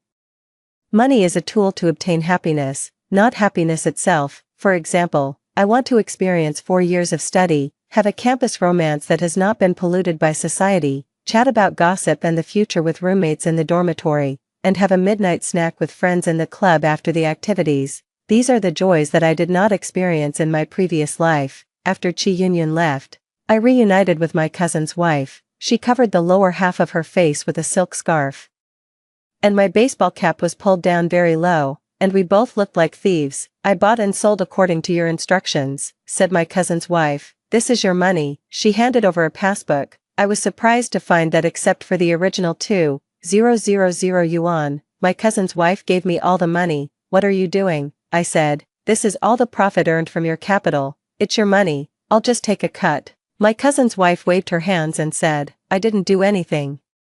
Why should I take the money? I originally lent you 2,000 yuan, and now you have returned the money. How can I take the money you earned? I will be struck by lightning. I was helpless and argued with my cousin's wife many times, but she just refused. How about this, cousin? I said. I'll hire you. My cousin's wife was stunned. Why hire me? I still have to prepare for the exam, so I need you to help me with a lot of follow-up things, and I can't open an account by myself before I turn 18.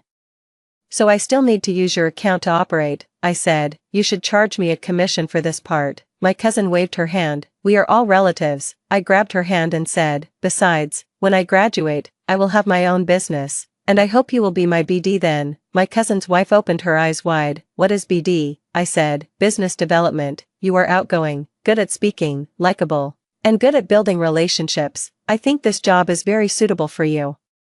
Before my cousin's wife could say anything, I heard a noise at the front door of my house. Qi Yunyun and Zhao Xian are back. My cousin's wife and I immediately exchanged glances in tacit understanding, then quietly dispersed and went back to our own homes. This is something we had discussed long ago. Now we are holding a huge amount of money, which is like a child carrying gold through a busy city. It is extremely unsafe. Therefore, before I am strong enough, I will never let anyone find out that we have made money. I returned home alone and heard Qi Yunyun and Zhao Xian happily chatting in the bedroom. Zhao Xian's voice was filled with the excitement of reaching the pinnacle of life. Teacher Li said that the others were mediocre, but he saw that I was extraordinary, so he decided to teach me everything he had learned in the investment world. Qi Yunyun was very excited. Ah Xian. I knew this day would come.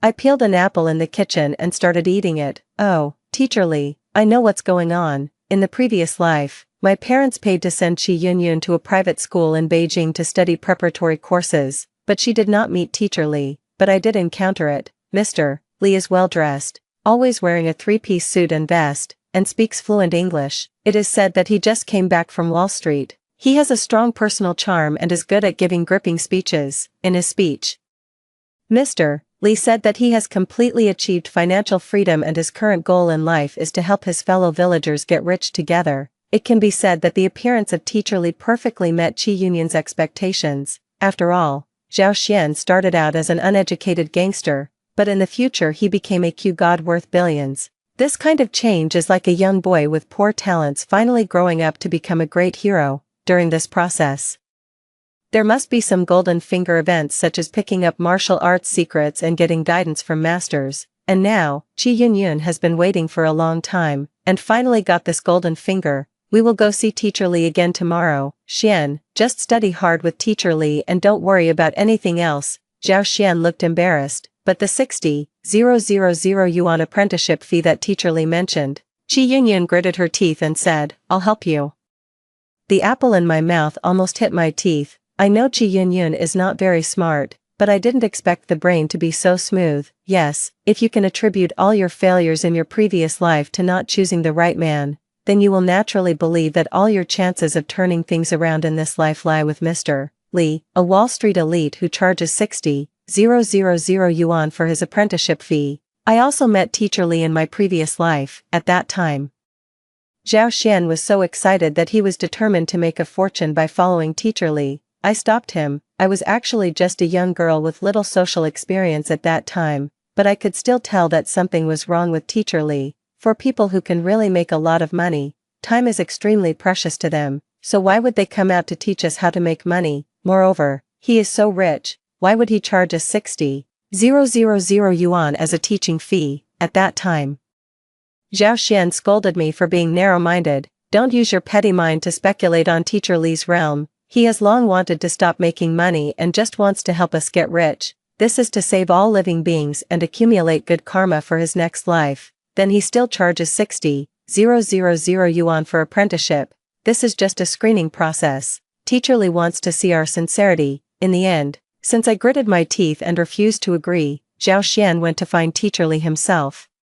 He had no money to pay the apprenticeship fee, but Teacher Li did not make a fuss about it and even expressed his willingness to accept him as a disciple. Zhao Xian felt more and more that Teacher Li was great and wanted to repay Teacher Li in kind. Later, Zhao Xian followed Teacher Li to the south, and I lost contact with him for more than a year. The next time I saw him, he had just escaped from a pyramid scheme and called me crying, Xiaoyu, save me. In fact, I still have a little sympathy for Qi Yunyun and Zhao Xian who are about to join Teacher Li. But that night, I heard the conversation between Qi Yunyun and my mother. Mom, Xiaoyu will be 18 this weekend, and I think it's time for her to start dating. Zhao Xian said he knows a rich uncle who is indeed a bit old, but is willing to give a betrothal gift of 180,000 yuan. My family has been in a bad state recently, and my dad's business is gone. Zhao Xian has an opportunity to get rich, but it requires a capital of 60,000 yuan. So, why don't you arrange for Xiaoyu to meet the man as soon as possible?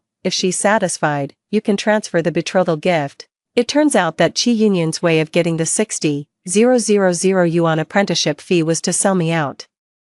Then the trace of pity in my heart disappeared without a trace. Die peacefully, sister. I'm really looking forward to watching how you make your way into hell. 8. Sure enough, on my 18th birthday, my family bought me a cream cake for the first time. My birthday present was a new dress. My parents made me put it on and spun around in front of the mirror while praising me. Little Yu has changed a lot since she grew up. She is getting prettier and prettier. Even Qi Yunyun was praising her. Xiaoyu looks well-behaved and has good grades. Rich people like this the most. My parents took the opportunity to ask me to go on a blind date based on what she said. That person is a few years older than you. Thank you. He is 47 and I am 18. but men with good tempers and older age are caring, thank you. His first 2 wives divorced him because they couldn't stand the domestic violence. I cursed inwardly, but smiled sweetly on the surface. Okay. Thank you parents and sister for worrying about my lifelong event. I'd love to go on a blind date, but I have to take the college entrance exam soon. Why don't I meet him after I finish the exam? My parents and Chi Yunyun didn't expect me to be so cooperative and they were very happy. At night, I heard them discussing. Xiaoyu probably knows that she won't find anything good if she searches on her own. She must be happy to hear that the other person is rich. I sneered and continued to review. In the blink of an eye, it was the college entrance examination. Since I was not forced to marry Zhao Xian in this life, I was able to take the college entrance examination smoothly. I have always had good grades, so when I finished the last subject and handed in the paper, I felt confident. After leaving the examination room, I didn't go home at all, but went straight to the hotel. My cousin's wife was already waiting there. This is what you want. She handed me a newly purchased suitcase, which contained clothes, a computer, a mobile phone, and toiletries. They were all bought by my cousin's wife according to the list I made. I don't plan to go home. If you leave like this, your parents will probably be very worried. I took the suitcase and said, even if they are worried, they are only worried about the missing betrothal money, not about me. I looked up and sincerely looked at my cousin's wife. Come with me, cousin. I'm going to Shenzhen this summer.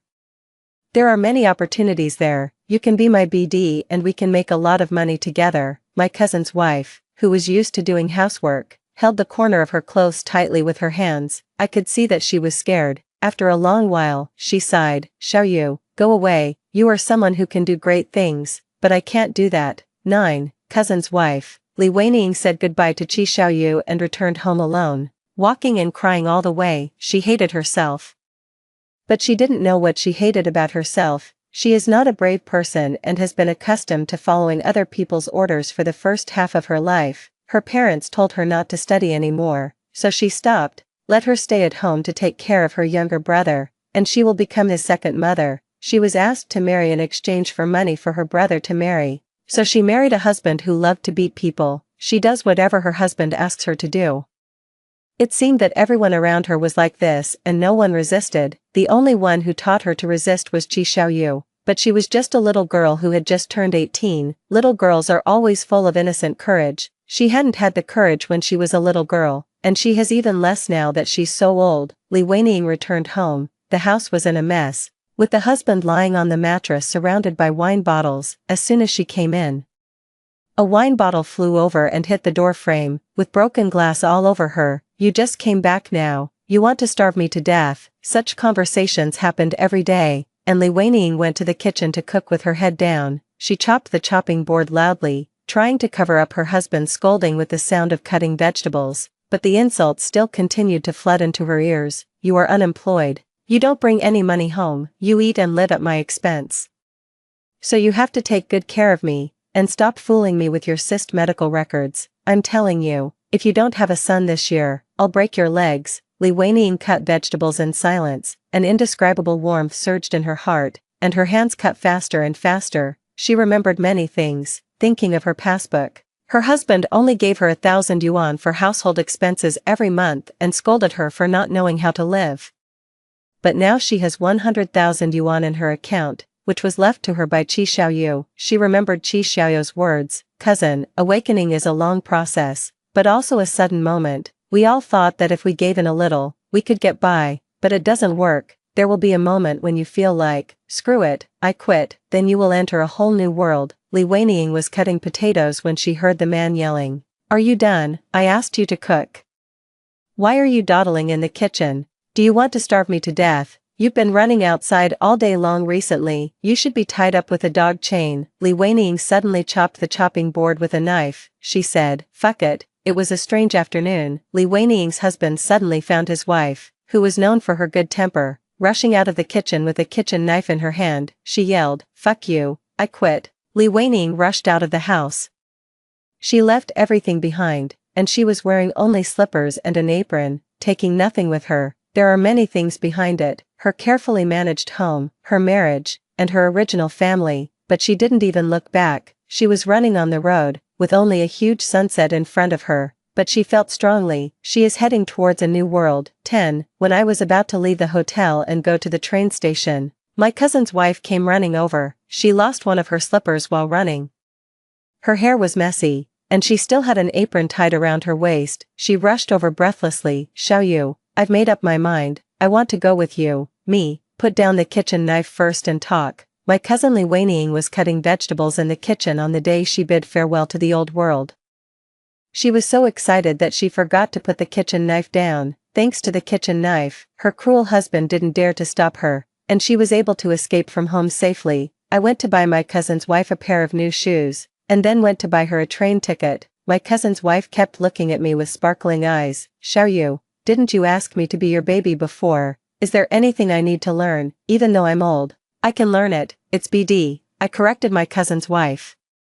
And you are not too old, a 25-year-old woman, there is still time for everything, it's still in time. My cousin's wife agreed with me happily. Xiao Yu, I think I can definitely be a good DD. It doesn't matter, it's a good thing to start. In the future, we still have a lot of time to take things slow. The train started from the track, the setting sun outside the window was golden. My cousin's wife was beside me, excitedly holding a vocabulary book and began to study. While I leaned against the window, looking at the endless scenery outside the window, the next 10 years will be a decade of rapid development. There will be earth-shaking changes in China's economic sector. The bigger the water, the bigger the fish, and the more opportunities there are. I'm ready. This time, I will only do better than before. 11. It was 3 years later that I saw Qi Yunyun again. She and Zhao Xian escaped from the pyramid scheme and were giving statements at the police station.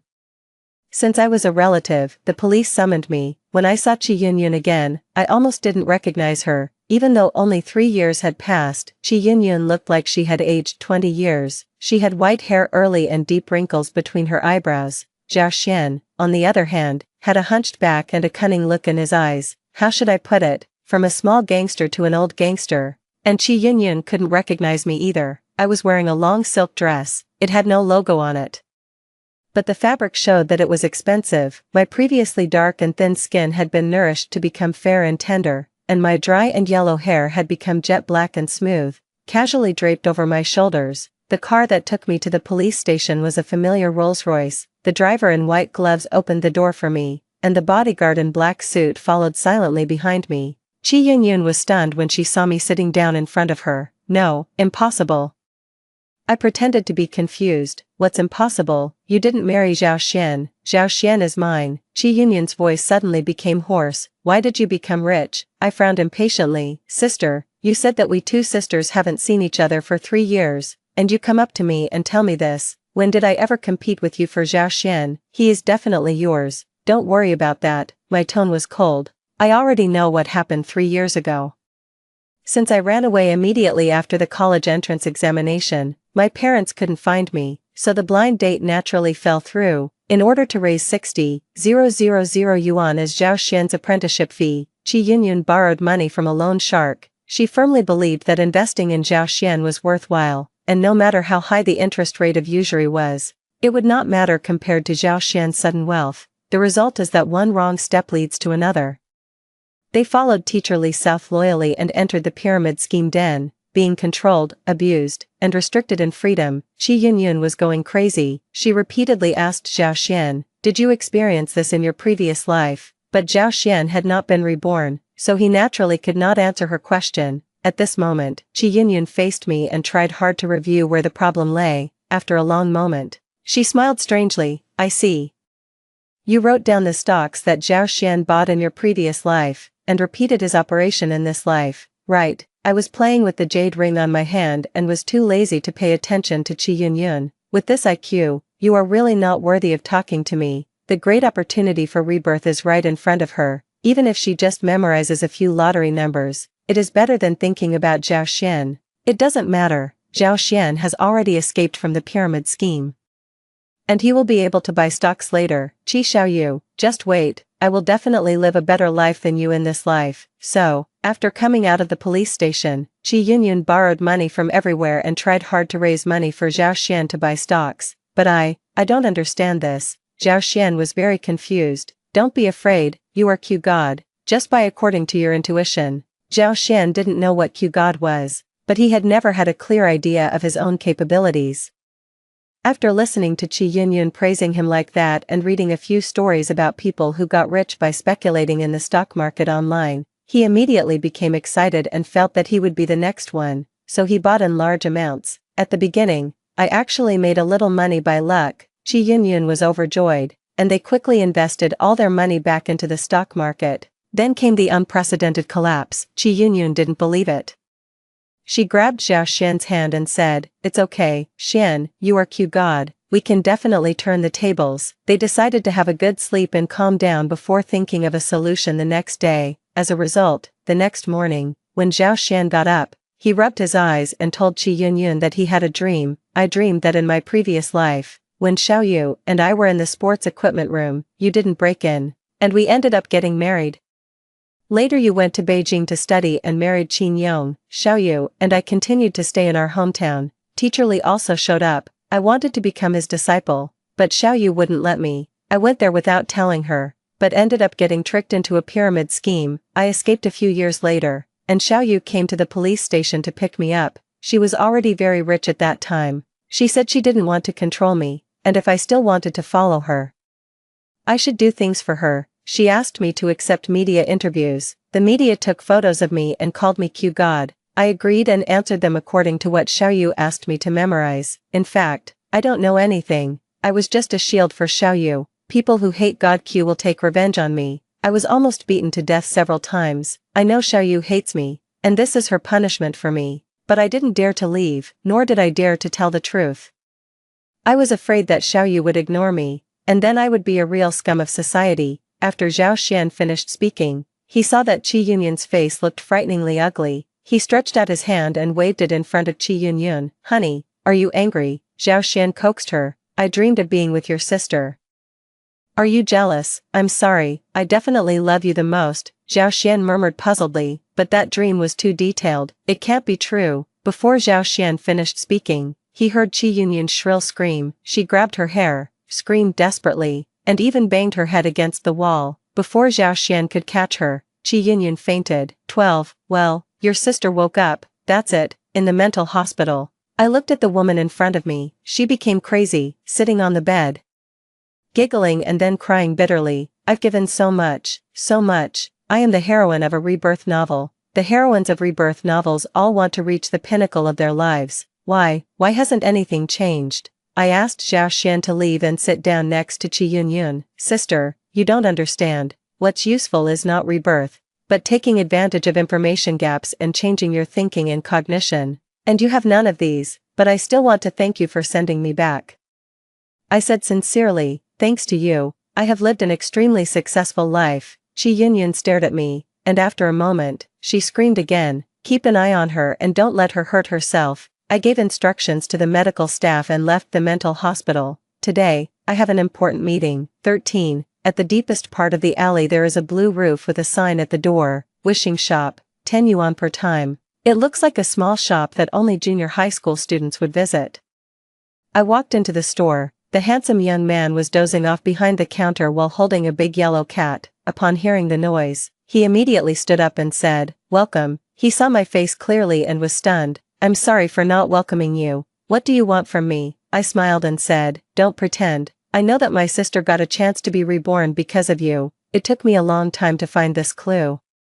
The manager of this inconspicuous little shop is Su Xiaoran and the deputy manager is Ji Zhao. But the information I got was very strange. Su Xiaoran was a very ordinary female college student, and Ji Zhao's identity could not be found out at all. At this moment, Ji Zhao brought me a cup of hot tea. I had no mood to drink it, so I got straight to the point and said, "I can give you any amount of money you need. I have only one request. I cannot be reborn again." "Yes, that's what I want to do." Block Chi Yunyun's path to rebirth. Ji Zhao was stunned for a moment and then laughed. "You may have misunderstood. Our real client is not your sister, but you." My eyebrows twitched. "Time travel is an extremely expensive business. We only offer it to the most deserving clients. You are one of the people we selected very early on. Then why didn't you come to see me? We looked for it. We tried many times to leave small ads where you could see them and send you text messages to promote our products, but you ignored them all." I held my forehead. "This is indeed very likely. I'm so busy that I have to rely on my secretary to remind me of important emails, let alone something like this, which looks like spam. So we tried to sell it to your sister. She was very reluctant to accept the past. So she agreed immediately. I raised an eyebrow. Does she know that you are using her to your advantage? Look at what you said. How can this be called exploitation? Ji Zhao waved his hands. His eyebrows and eyes were coated with a beautiful golden color in the sun. We did let her be reborn, but the price was to bring you back to life with us. These conditions are all laid out in the open, and she agreed to them herself. It was a clear deal. As for other matters, they are beyond our jurisdiction. Whether you can change your fate or make things worse depends entirely on your own ability. Our store is not responsible. Then I have one last question, I said. Why did you choose me? This is also very simple. You have actually answered us with practical actions. Ji Zhao smiled. This time you were reborn. You changed your original investment route and put more energy into the real economy, providing nearly 10,000 jobs for the society and promoting the reform of the manufacturing industry. Sure enough, at a family gathering, after Zhao Xian said he wanted to go to the bathroom, I saw Qi Yunyun following him in the corner. On the financial magazine on Ji Zhao's counter, there was a photo of my cousin's wife. As a female entrepreneur from a grassroots background, she has recently been committed to promoting agricultural assistance projects. In the photo, she has a bright and shining smile.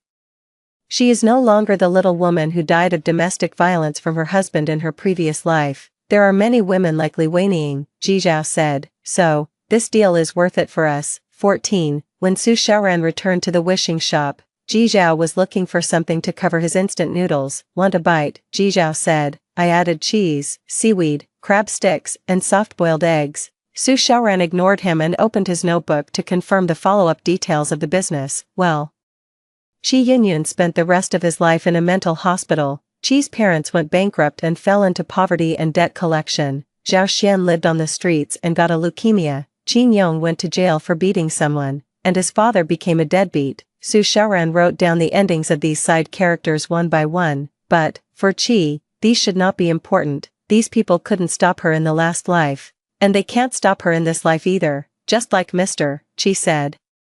She will only lead more people to a bigger world. After expressing his feelings, Su Xiaoran looked at the instant noodles in front of Ji Zhao. What is that? Instant noodles with cheese, seaweed, crab meat, and soft-boiled egg. I just asked if you wanted a bite. No, I'm asking what that thing you're using to wipe the instant noodle soup is. Ji Zhao took a look and was stunned. Oh shit, it's the check that Mr. Qi left for us. He had just spilled his instant noodle soup and was wiping the table with something. It turned out to be a check written by President Qi to thank them, and the amount was extremely huge. Damn, they're all soaked and can't be used anymore. Hurry up and let me go back to 10 minutes ago. Hurry up. Su Xiaoran could no longer bear it. Ji Zhao, this is not how the abilities of the Suhui people can be used. Hurry. Let me be reborn. It's more than 50 million.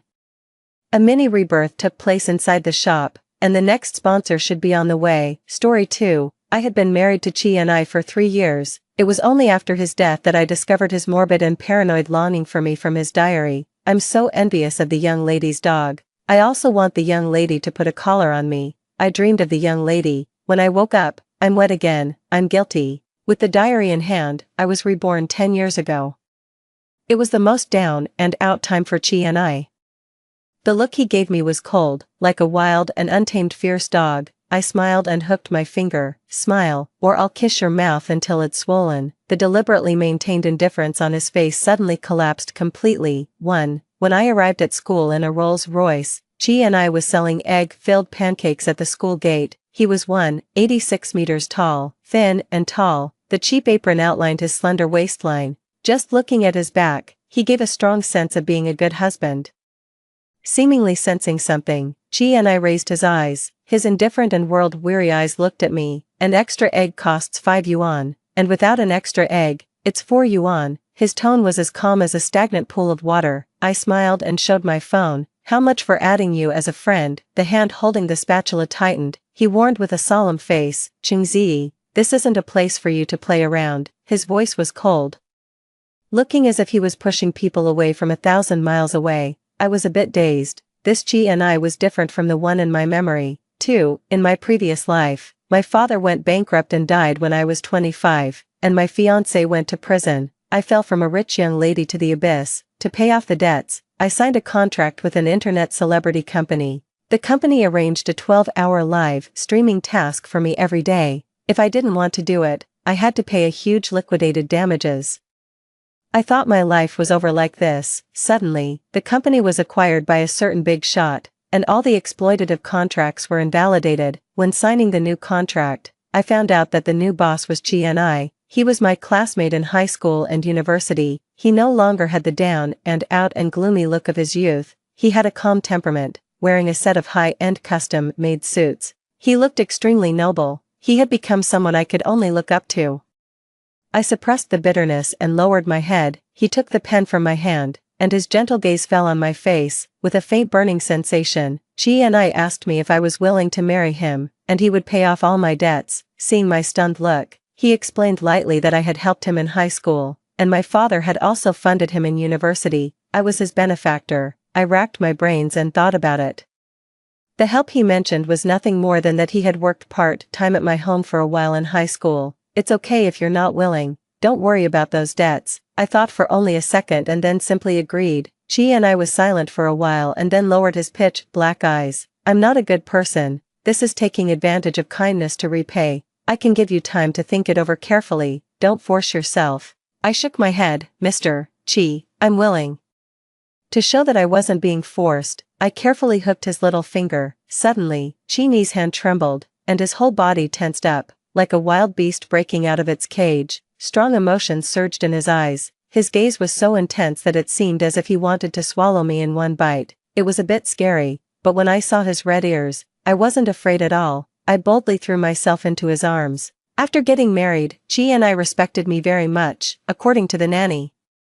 He almost treated me like an ancestor. However, Chi never touched me. I shyly took the initiative to tease him. The corners of his eyes were tinged with a faint red. Clearly, his breathing was disordered, but he restrained himself and stuffed me into the quilt. Sorry, I'm not okay there. He gave an explanation in a hoarse voice. I took a look down. Liar. He was so excited that his suit pants were almost bursting. I thought Chi didn't like me and married me just to repay his kindness. It was only after his death that I accidentally found his diary. After opening it, my heart was pounding wildly. The young lady smells so good. I can never get enough of it. I'm so jealous of that ugly dog. It can be held in her arms. Why can't I be a dog? Is it because I'm not ugly enough? I dreamed of the young lady. When I woke up, I'm wet again. I'm guilty. If I die, will the young lady cry? I'd better die quietly. The young lady looks the most beautiful when she smiles. I never expected that the cold and gentle Chi actually had such crazy longings for me in his heart. You damned man, you made me live like a widow for 3 years. In this life, I don't believe I can't pry open his hard-mouthed lips. 3. No kidding. Chi was busier than the president every day. He sold egg-filled pancakes in the morning, worked part-time during the day, and stayed up all night writing code for his startup at night. He was rated as the poorest school hunk in University A. It was said that when he learned that he was rated as the school hunk, Chi didn't even lift his eyelids. He only asked, "Can the title of school hunk be converted into cash?" Everyone said he was crazy about money. This directly led to the fact that I only spent 200 yuan to hire Chi as an art model. The moment he stepped into the classroom and saw me, his steps paused. I didn't give him a chance to back out. I closed the door with a bang. "Student Chi, you've taken my money.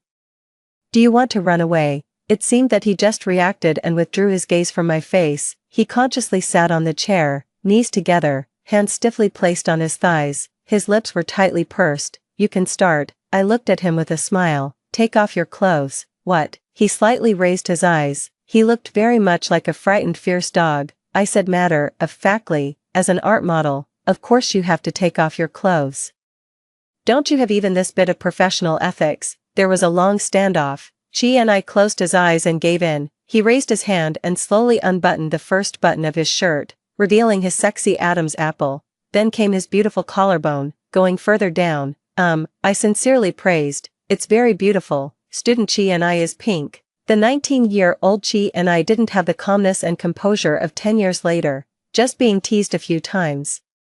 Even his fair skin turned a thin layer of pink. His slender, jointed hand pressed on his waist. as if he was enduring to the extreme. "Shut up," he scolded softly, ashamed and annoyed. The air conditioner was set at a high temperature. Sweat trickled down his abdominal muscles and disappeared below his beautiful mermaid line. I kindly pinched a tissue to wipe his sweat. Both Chi and I and his brother stood up straight. "So polite," I commented, following my gaze. Chi's whole body stiffened, and his face looked extremely ugly. He reflexively grabbed his backpack to block it. The veins on the back of his hand bulged, full of tension. In the previous life, it was also this hand that gently patted my back in countless nights to drive away my nightmares. Chi and I repeatedly emphasized that he was taking advantage of kindness to repay and wasn't a good person.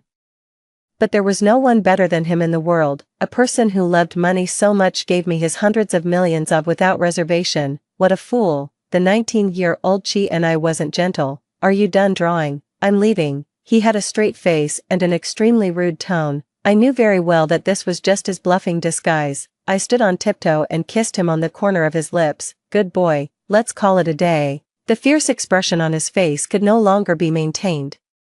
He covered the kissed part of his face and took a step back. "What are you doing?" There was disbelief in his pitch black eyes, like a beautiful innocent girl forced by a bully. I blinked, looking very innocent. "This is your reward, don't you like it? What do you take me for?" Chi and I tightened the straps of his school bag, and the broken hair hanging down in front of his forehead blocked the emotions in his eyes. "Chingzi." His slightly hoarse voice said word by word.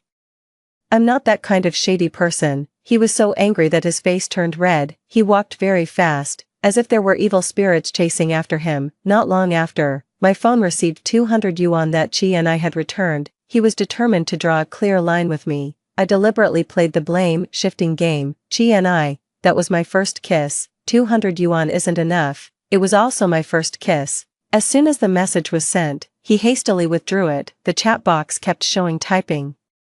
When I came back after taking a shower, in 20 minutes, my phone was filled with messages from Chi and I. He probably finally calmed down, just like in the art studio. His tone was stiff. "So what do you want?" Another 5 minutes passed. Prompt: "Your new friend Chi and I has transferred 3,527.24 yuan to your account. Chi and I, this is all I have on hand. The rest is in financial management. I'll withdraw it tomorrow." After a while, "Chingzi, I'm not angry with you. This kind of thing can only be done between boyfriend and girlfriend. You already have a fiancé." I accepted the money and sent him a voice message. "Student Chi and I'll act as if this never happened and won't affect your reputation." One sentence interrupted the spell casting on the other side. After a while, Chi and I sent 2 dry words. "Okay." I lay on the bed, imagining what expression Chi and I might have now. Suddenly, I saw a message from Su Jing. Su Jing was my cousin. After my uncle and aunt passed away, my parents took her in and took care of her at home. I had always regarded her as my own sister. It was only until the Qing family went bankrupt that I discovered that she had been jealous of our family for so many years. She was jealous that my family was rich, jealous that I was loved and grew up pampered by my parents, and hated that I was engaged to the boy she had a crush on. She deliberately leaked the company's confidential documents and then showed off her love with my fiancé in front of my sickbed, making my father's heart stop. On the phone, Su Jing's voice was sweet. "Did you quarrel with Zhou Yang again? I booked a table at the bar tonight and also called Zhou Yang by the way. This time, I'll definitely force him to apologize to you." It was the same old thing again. Whenever I had a conflict with my fiancé, Su Jing would always act as a confidant sister to persuade us, but the more she persuaded, the worse my relationship with Zhou Yang became. Listening to her gentle voice, I smiled. "Cousin, do you think too highly of yourself, forcing Zhou Yang to apologize to me? Are you his mother or his great-grandmother?" I could tell she was being fake nice. Su Jing was slightly stunned. "Z, how can you say such ugly words to your sister?" I said casually, "I don't know. Maybe it has something to do with my family education." After hanging up the phone, I asked a makeup artist to do a man-killing nightclub makeup and set off happily. Because I found out that Chi and I worked part-time at this bar at night, it would be nice to show my face in front of my future husband by the way. 5. Chi and I was cleaning up the messy tables in the bar, under the ambiguous and dim lights. He was mopping the floor very seriously with a rag. He didn't sell his body or his skills, just his hard work. With his broad shoulders, narrow waist, curvy buttocks, and long legs, he attracted the attention of many people. When he saw me, his eyebrows knitted tightly. Before he could speak, Su Jing came out of the private box to welcome me. She glanced at Chi and I. "This male model is not bad. Do you like him?" "I'm not a male model," Chi and I explained with a cold face. Su Jing waved her hand indifferently. "Then you ask the manager to call a group of male models over. I want the highest quality ones." I was pulled into the private box by Su Jing. There were several of her friends sitting inside. Zhou Yang has a very stubborn temper and refuses to come and apologize no matter what. Su Jing raised a smiling face. "There are more men in the world than just Zhou Yang. In my opinion, you should try someone else." When Zhou Yang gets jealous and anxious, he will definitely know how to bow his head and apologize, her friends echoed. "There are plenty of fish in the sea, why stick to just one?" "Zhou Yang is nothing." Su Jing clapped her hands, and the door of the private box opened. Male models of various styles filed in, bringing in a pungent smell of perfume. Chi and I walked at the end, calmly placing the fruit plate and drinks on the table. "Pick the best one to accompany you tonight. Consider it a boredom-relieving gift from your sister." Su Jing looked very understanding. A few of her friends secretly raised their phones. They just wanted to take a video and send it to Zhou Yang to drive a wedge between me and him. I had seen so many such despicable means after going bankrupt in my previous life. "Then you, and you." I pointed to the three most expensive male models in the room. I turned my head and smiled at Su Jing. "Cousin, I have a big appetite. I'm going to make you spend a fortune tonight." My parents gave the same amount of pocket money to Su Jing and me. But Su Jing was extravagant and loved to show off in front of her friends, so all along, I had been quietly covering for her. Tonight, she was probably going to max out her credit card. Su Jing forced a smile. "It's okay, as long as you like it. After all, I'm your sister, right?" I hugged three male models on either side. Before going out, I took a look at Chi and I, who was still arranging the fruit plate, so dedicated. The watermelon slices were almost squeezed into watermelon juice by him. Su Jing opened a luxury suite for me. Suddenly, the room card in my hand was snatched away. Chi and I stood in front of me, his breathing becoming rapid. "Qingzi, this isn't a place to fool around." "I know, so I'm going to fool around somewhere else." Qingzi's face turned pale. Several male models teased. "Does the part-timer also want to join? He's so wooden. Can he serve Miss Qing well? Kid, go mop your floor properly."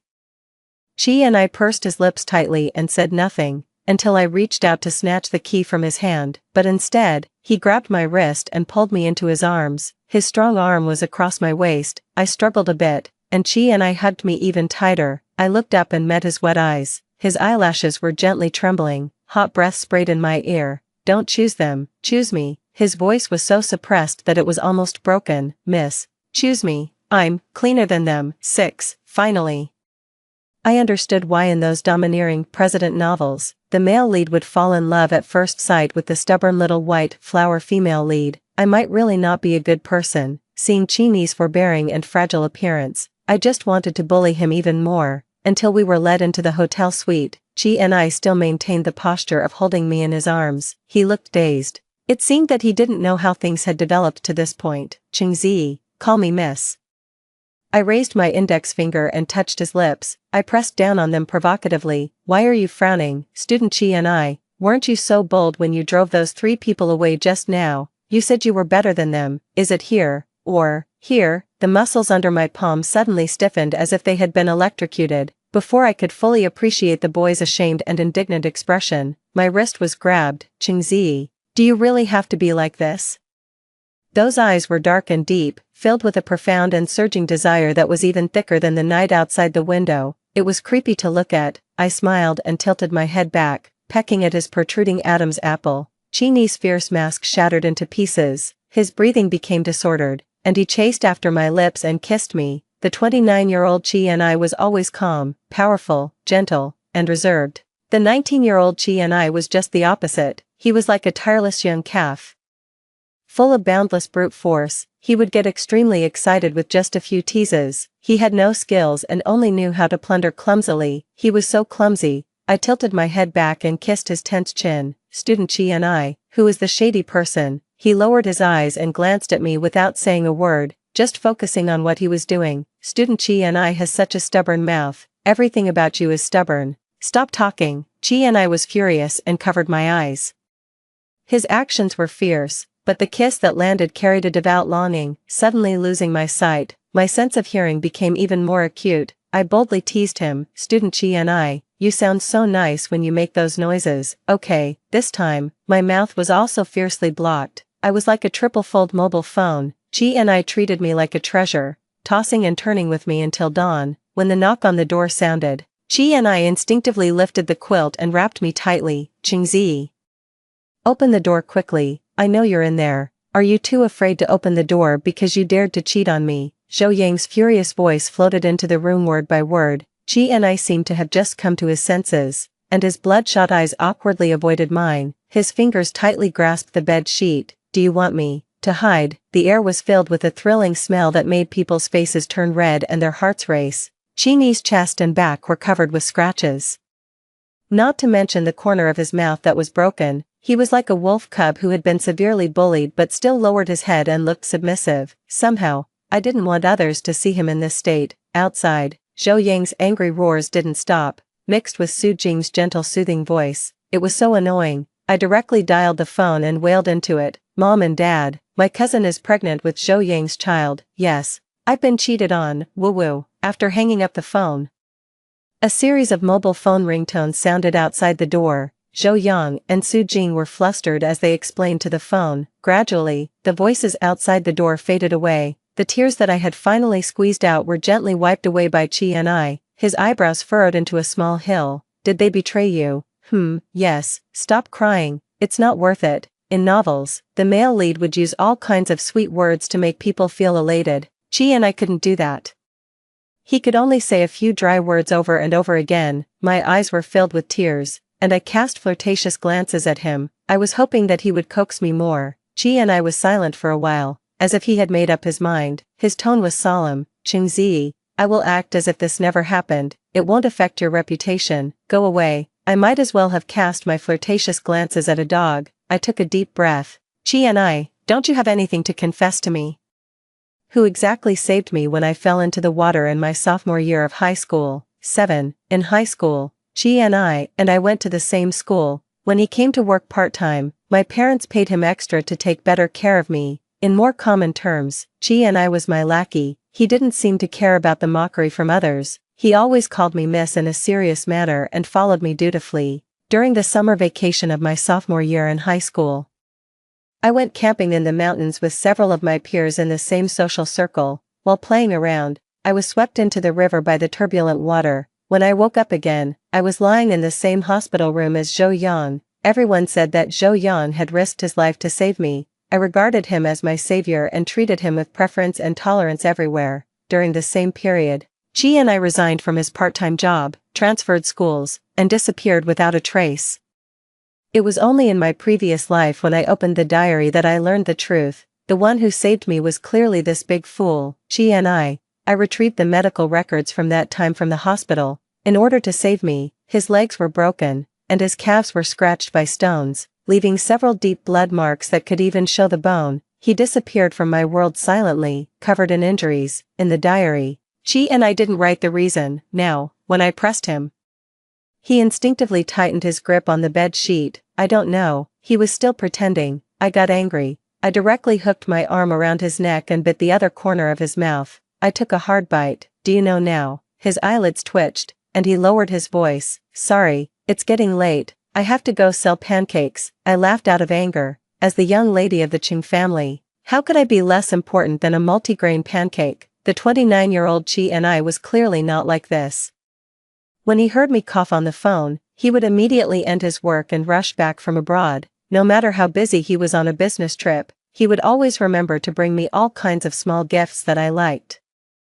After I found a job, he would definitely take a detour every day to send me to work and pick me up after work. The assistant said that for a big boss like Mr. Chi, time was more precious than money. He said "I don't love you" and "I can't" with his mouth.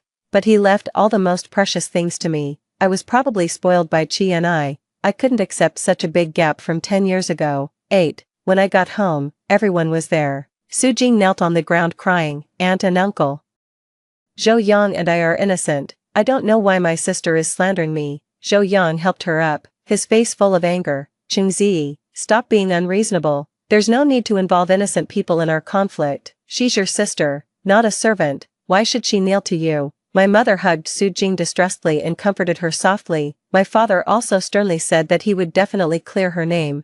I still couldn't figure it out. What right did Su Jing have to hate our whole family to the core, just for a man? If in my previous life she had directly said that she liked Zhou Yang, I would have happily fulfilled them, but she didn't. She was submissive with her mouth, but in her heart, she was planning how to push me and my parents to their deaths. Seeing that I didn't say anything, Zhou Yan became even more confident. You went to the bar and ordered male models just to make me angry and force me to make up with you. Can you please change your young lady's temper? Who else can tolerate you except me? If you can't stand it, then break off the engagement. After coldly leaving such a sentence, I directly went upstairs and returned to my room. Zhou Yang left in a fit of anger. During dinner, it was just me and Su Jing at home. Her eyes were swollen, and she forced a smile. Zhou Yang really likes you, even though you treated him like that. He didn't even think about breaking off the engagement. That's because he's despicable. I slowly shoveled rice into my mouth. Cousin, give me some of the stuff you put in the hotel room that night. I had known for a long time that she had put an aphrodisiac incense in the suite in advance, otherwise, she and I wouldn't have lost control like that. Although he looked really cute when he lost control, Su Jing still wanted to argue, but I interrupted her with a smile. Give it to me, or I'll call the police. Su Jing couldn't even pretend to be weak anymore. She looked at me with a mixture of surprise and fear. Qingzi, what on earth do you want to do? I sighed. I feel sorry for you. Cousin, if you were really pregnant with Zhou Yang's child, would you still be afraid that he wouldn't marry you? In my previous life, Su Jing was indeed pregnant and colluded with Zhou Yang to bring down the Qing family's business. She fantasized about becoming Mrs. Zhou. But she didn't expect that without the protection of the Qing family, her tenderness and consideration became worthless in Zhou Yang's eyes. Zhou Yang was still determined to marry me as if he had gone crazy. On the wedding day, Su Jing rushed over with a fruit knife. In the chaos, I kindly pushed Zhou Yang. He happened to run into the blade. After a day and a night of rescue, although Zhou Yang's life was saved, he became a vegetable. Even though Su Jing cursed and said that the person she wanted to stab was me, she still couldn't avoid being sent to prison by the Zhou family, and naturally, the child in her belly wasn't saved. The only bloodline of Zhou Yang was gone. However, in his vegetative state, all these things didn't matter anymore. The Zhou family belatedly realized that this was my revenge, but they couldn't find any evidence. They gnashed their teeth and publicized that their son was a pure love warrior and a deep lover who took the knife for his fiancée. I'm afraid that in the whole world, only this fool, Qi and I, thought that I was deeply in love with Zhou Yang. Before he died, he hired more than a dozen bodyguards for me. He purchased several properties abroad. He also quietly formed a high-level medical team to study the rehabilitation technology for vegetative patients. In his will, he told me calmly and distantly, Qingzi is free, no matter which kind of life she chooses, he will support her. I ran back to my room and pressed the yellowed diary against my chest. Tears fell on the back of my hand. I confidently dialed Qini's phone number. Honey, they all bullied me. 9. I wanted to take Qi and I to the hospital for a physical examination. There were still 10 years before he died of gastric cancer, and everything was still in time. But Qi and I avoided me for more than half a month. It was as if I was a man-eating flood or a ferocious beast, so I had to intercept him in front of the pancake stall. Qini's eyes were cold. He was completely different from the passionate person that night. I smiled and said, Boss Qi, add a sausage and 2 eggs. The boy had an expressionless face like a robot, but his hand trembled, and he got a blister from the hot iron plate. It hurts me to see you get hurt. Since Qi and I couldn't say sweet words, then it was my turn. He could just be the female lead in a sweet romance novel. I seized the opportunity and frantically poured out cheesy pickup lines. Qini's ears turned red visibly. Just as I was about to reach out and tease him, a sneer came from behind. The window of the Porsche on the side of the road rolled down, and Zhou Yang leisurely propped his forehead. Gigi, have you had enough of this tantrum for so many days? Do you think you can make me jealous by casually finding a man?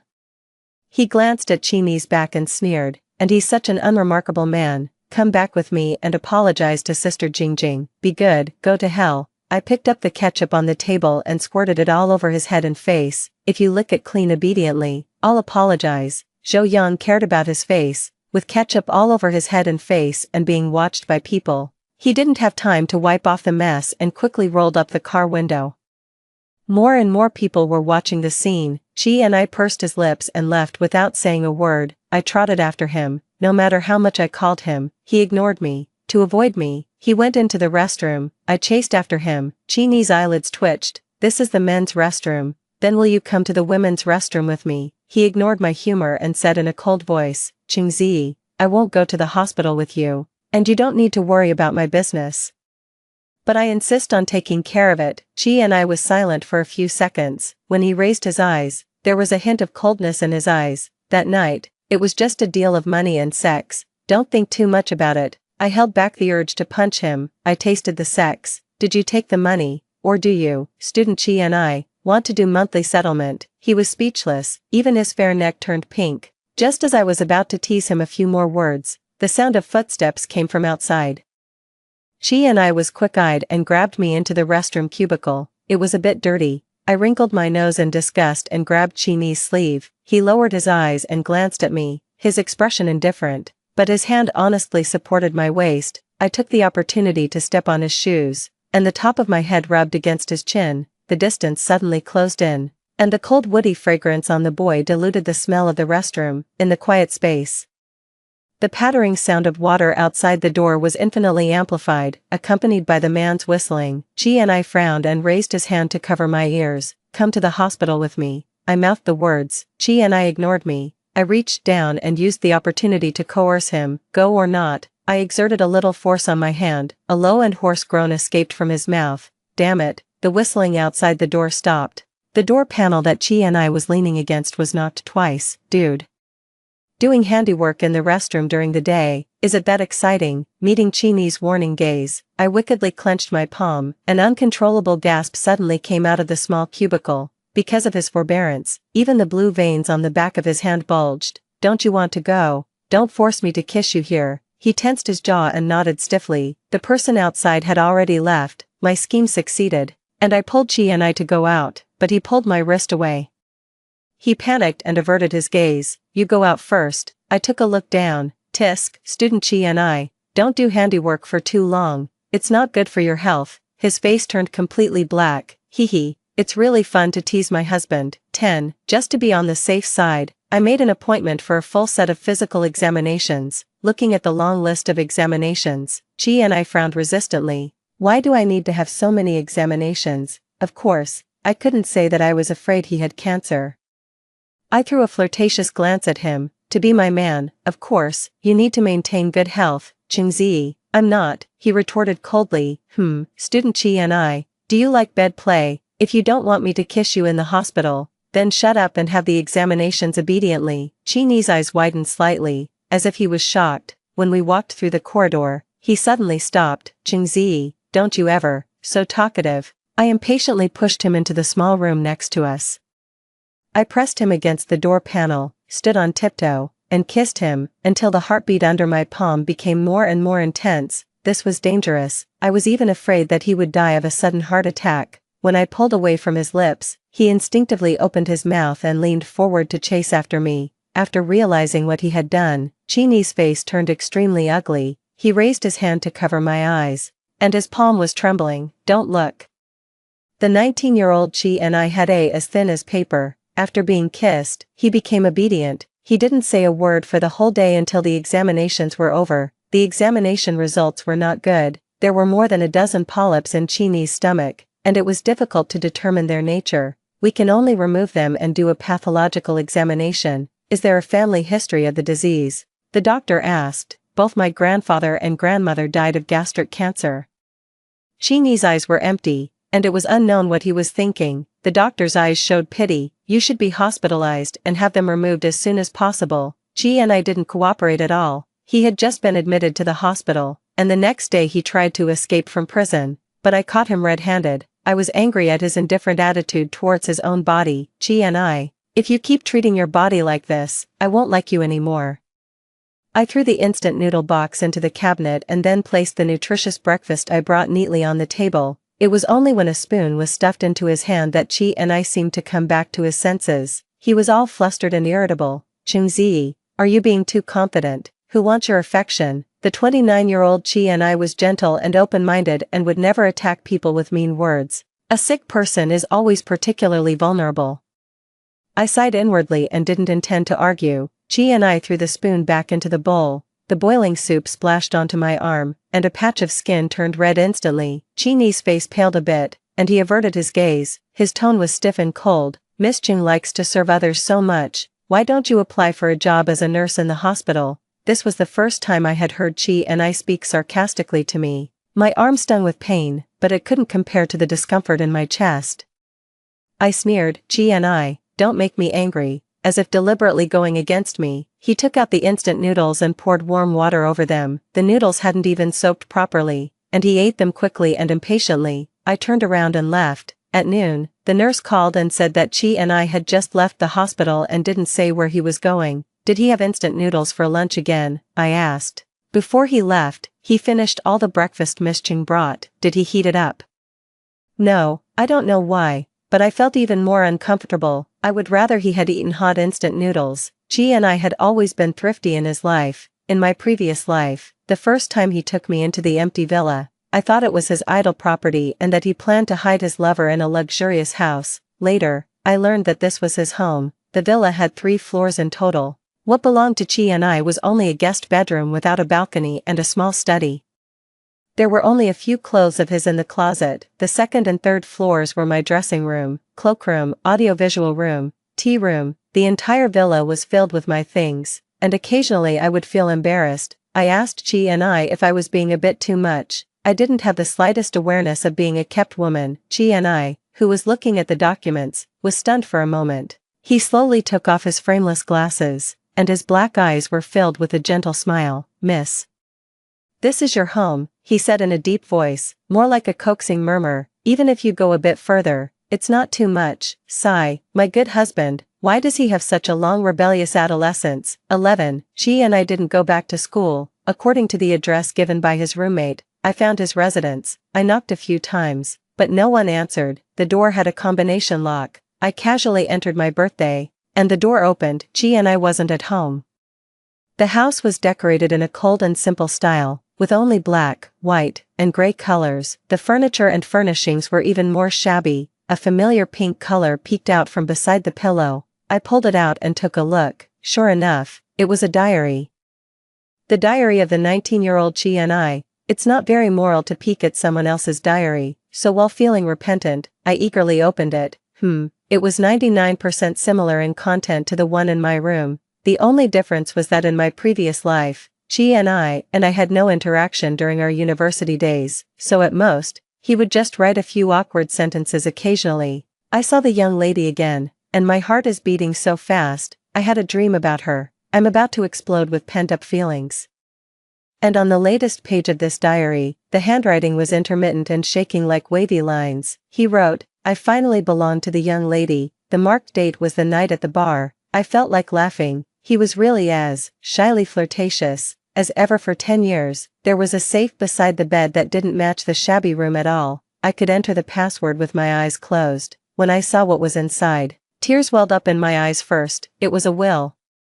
The black characters on the white paper were all too familiar. Chi, whose parents had both passed away and had to work part-time to earn his tuition fees since he was a teenager, must have worked so hard to earn so much money. 2 million yuan was probably all his assets. Just like in my previous life, he left everything to me. I wiped away my tears and opened the letter left for me. Chingzi, I don't have any other intentions. I was taken care of by your parents in high school.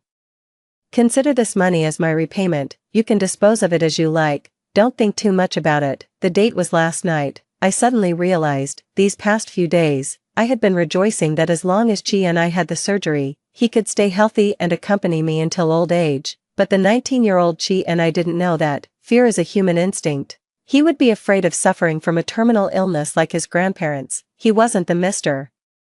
Chi who could strategize in the business world 10 years later. I should have been more patient. What's the harm in coaxing him a bit more? He was already feeling so bad. I couldn't wait to fly to Chini's side immediately. Just as I was about to close the safe, my eyes were attracted by the white bedsheet at the bottom layer. I took a few more glances and saw that the bedsheet label had the logo of a hotel pasted on it. Did Chi bring back the bedsheet from the hotel that night?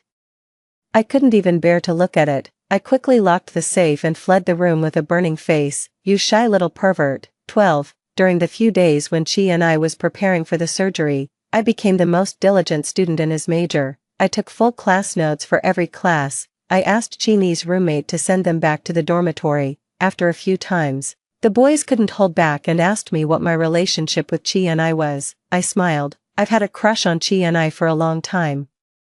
The few of them were so shocked that their mouths could fit an egg. Under my brainwashing day after day, when Chi and I was discharged from the hospital and returned to school, his world was turned upside down. Almost everyone knew that the school hunk Chi and I had a fanatical admirer. At 6 o'clock in the morning, I stood downstairs in the boys' dormitory. Chi and I had no choice but to say, "Chingzi, what on earth do you want to do?" I looked up and asked, "Have you brushed your teeth?" He was stunned for a moment, and his eyebrows furrowed. "Then let me have a kiss." I immediately stood on tiptoe and kissed him. There was a smell of mint toothpaste. I gently poked his chest. "I don't like it. Change to lemon-flavored toothpaste next time." Chi and I grabbed my hand, and the tips of his ears turned completely red. "Chingzi, can you please not be so?" He couldn't even say a complete sentence, because I blocked his mouth again. "Chi and I, the pathological results are out. You're not sick, and you'll be healthy in the future. Is it really that difficult to admit that you like me?" I cried, wronged. Tears. Chi and I stood there, stunned, his whole body stiff. I was crying so hard that I was gasping for air. "Stop crying." Chi and I raised his hand and pressed me into his arms. He let out a soft sigh. "I'm not worthy of you, miss. I'm not a good person. If you're with me, you'll regret it." I pinched his pectoral muscle hard.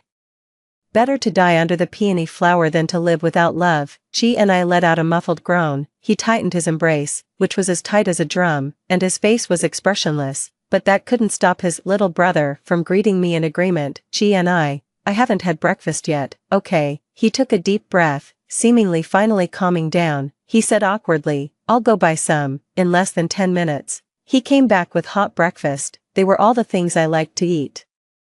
In a trance, I seemed to see Chi and I who used to revolve around me in high school. It was also like Mr. Chi who solved all my troubles for me when he was 29 years old. 13. The photo of me and Chi and I hugging was posted on the forum. Some people said that I was too timing, engaged to Zhou Yang on one hand and flirting with the school hunk Chi and I on the other. Those malicious comments were deleted by the system not long after they were posted. I poked Chi and I, who was sitting upright. "Did you delete them?" "Yeah, they were talking nonsense." After some persistent pestering, I successfully moved into Chini's house, but this certain someone was so proper that he would rather sleep in the living room with a tent pitched high every night and give the bedroom to me. There was a new post on the forum. It exposed that everything had nothing to do with Chingzi and that it was Chi and I who was brazenly harassing the other party. I handed the tablet to him and asked, "Which kind-hearted person posted this?" Chini's face became unnatural as he closed the forum page. "Don't look at these, they'll affect your mood." I could tell with my toes who did it. I smiled and threw myself into Chini's arms, afraid that I would fall. He instinctively supported my waist. "Hey, how should I thank my big hero?" I slightly lowered my head and leaned in. Chi and I closed his eyes. His thin lips pursed slightly. A blush appeared on his ears. I couldn't help laughing. "Is student Chi and I asking for a kiss?" Realizing that he had been tricked, he opened his eyes in shame and annoyance. He turned his face to the side. I playfully kneaded his red earlobe. I played with it until it became hotter and hotter. "Student Chi and I can endure so much." I leaned over and kissed him. "Then endure it a bit longer. I'll give you a proper status." How could I bear to let this little pervert who I finally coaxed into my arms be the other woman? 14. A wealthy family's arranged marriage couldn't be called off so easily, even though Su Jing exaggerated the situation in front of Zhou Yang's parents and said that I had a young lover outside. The Zhou family had no intention of breaking off the engagement. They even said that as long as I was willing to be a daughter-in-law of the Zhou family, they would give me absolute freedom. To put it bluntly, they were just eyeing the Qing family's property behind me. I was determined to break off the engagement, and even though Zhou Yang reacted violently, it was of no avail. On the campus where people were coming and going, he held my arm tightly, his face contorted with anger. "Just because I didn't coax you after our last quarrel, you want to break off the engagement? How can you treat me like this? I won't allow it." Zhou Yang roughly dragged me towards the car. Just as I was about to take out my phone and call the police, Chi and I suddenly pushed through the crowd and rushed over. punching Zhou Yang in the face. Zhou Yang covered his face in pain and let go of my arm. Seeing the bruises on my wrist from being grabbed, a cold light flashed in Qini's eyes, and he raised his leg and kicked Zhou Yang in the chest. He pinned the man down and punched him fiercely. When the security guards arrived, Zhou Yang's face was swollen like a pig's head, and he was lying on the ground with blood in his mouth. I held Qini's arm and shook it vigorously. The murderous look in his eyes gradually faded away. He held my hand, and the concern in his eyes couldn't be hidden. If he hadn't been stopped, he probably would have kicked Zhou Yang a few more times. Not long after we arrived at the police station, Zhou Yang's parents rushed towards their son. Crying, Su Jing came with my parents. She bit her lip and silently stood behind Zhou Yang. The Zhou family wanted to send Qi and I to prison on the charge of intentional injury. My father was the first to object. How can an act of heroism be considered intentional injury? He smiled and held Qini's hand. Son, I will definitely send you a banner in person another day to thank you for saving my daughter. Qi and I opened his mouth to explain, but after I gave him a glare, he obediently shut up. Zhou Yang's parents were left speechless.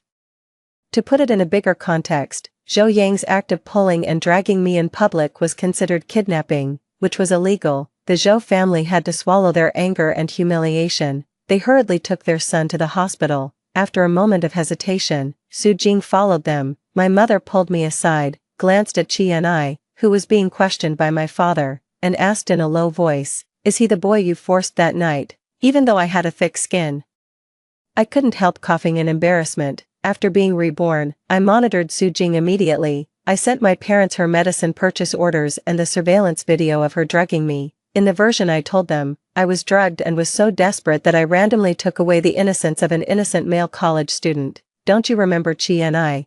Didn't you and Dad sponsor him to go to university? My mother looked surprised. Our family foundation only sponsors primary and secondary school students in poverty-stricken areas. College students are not within the scope of sponsorship. I nodded, already feeling numb. It seemed that it was another lie fabricated by Qi and I in my previous life to make me feel at ease in accepting the inheritance. Fine, he was really something. I didn't say a word on the way back. Qi and I took out the medicine box and applied ointment to me. He knelt down in front of the sofa. Does it hurt? In fact, the red marks on my wrist had almost faded away, but I didn't say anything. Qi and I looked a bit annoyed, seeing that I still ignored him. He looked a bit wronged. He lowered his gaze and said, "I'm sorry. What are you sorry for?" I lifted his chin. He didn't resist. Instead, as if he was afraid that the weight of his head would press on my finger, he consciously rested his chin gently on my finger. He said in a hoarse voice, "I was too harsh on him. I'm sorry." I was taken aback for a moment and realized that he was talking about Zhou Yang. He thought I was blaming him for beating up Zhou Yang. I was almost angry enough to laugh. Qi and I'll say this one last time, I like you, only you. Even if you beat Zhou Yang to death, I won't have any objections, but if Zhou Yang dies, you'll have to pay with your life. Do you want me to be a widow for you again? Qi and I frowned and asked, again. I grabbed his cheeks in frustration. I don't care, anyway. Your life is mine, without my permission. Don't you dare to mistreat yourself. Qi and I had a strong and handsome face, and his cheeks didn't have much flesh. They were pulled out of shape, looking both ugly and handsome. He gave up resistance and looked at me helplessly. Got it. I rubbed his cheeks and said, "Good boy, I'll reward you tonight." I looked down suggestively. The tips of his ears turned bright red. He said sternly but inwardly timidly, "I'm not so lustful. And I don't think about that kind of thing every day." He went into the kitchen to cook with his head down. The apron strings were tied tightly, outlining his beautiful waistline. The kitchen door wasn't closed. He held the spatula and walked back and forth in front of me, looking for soy sauce and vinegar. "You shy little thing." 15. I sent the information investigated by the private detective to my parents. Even though the Qing and Zhou families had already fallen out, Su Jing still chose to stand on Zhou Yang's side. She didn't even call back. After the incident of drugging me, my father had already withdrawn his love for Su Jing. My mother cried for a while and also saw Su Jing clearly. She asked me what I planned to do. I asked the servant to pack all the worthless things in Su Jing's room and send them to her school. All the valuable bags and jewelry were sold, and the money was converted into cash and donated to poverty-stricken mountainous areas. I also stopped her pocket money. By the way, Su Jing was used to living a lavish life and couldn't stand it for less than a week. She and Zhou Yang, who had just been discharged from the hospital, blocked me at the door of the classroom. I took Qingyi's hand and signaled him not to be impulsive. Su Jing resorted to her old tricks and knelt down again. She sobbed and pleaded, "Zi, it's all my fault, please let me go home. I really can't bear to part with aunt and uncle." Her eyes were misty with tears, and she longed for Zhou Yang to be her savior again, just like last time, but Zhou Yang didn't even glance at her. He stared at me intently. "Gigi, I made her apologize to you. Let's make up and don't break off the engagement." Su Jing looked up in disbelief. I pulled Qi and took a step back to avoid being affected by the bad luck, stung by my disdainful gaze. Zhou Yang suddenly sneered and pointed at Qi. "You like him, don't be naive, Gigi. Do you think he's sincere towards you? You have no idea how despicable this man is." Qingyi's hand froze for a moment. Zhou Yang looked at the onlookers in the classroom and raised his voice. "Your school hunk once took 300,000 yuan from me and promised to leave my fiancé. Would a despicable person like this, who is only interested in money, have true love?" "Gigi, you're so naive." 16. Many eyes turned to Qi. Surprise, contempt, disgust. Qi didn't care. He was originally a person who had struggled in the mud, a person who had been so poor since childhood that he couldn't even afford a piece of meat. What self-esteem could he have? But in front of Qingyi, he desperately tried to maintain a bit of dignity, even if he couldn't get her love. He didn't want to be more hated. That year, he saved the young lady who fell into the water. His legs were broken by the stones at the bottom of the river, and he was in so much pain that he passed out for a day. As soon as he woke up, he received the sad news that his grandfather was critically ill. The surgery fee was 300,000 yuan. Zhou Yang gave it to him. In exchange, Qi needed to disappear from Qingyi's sight.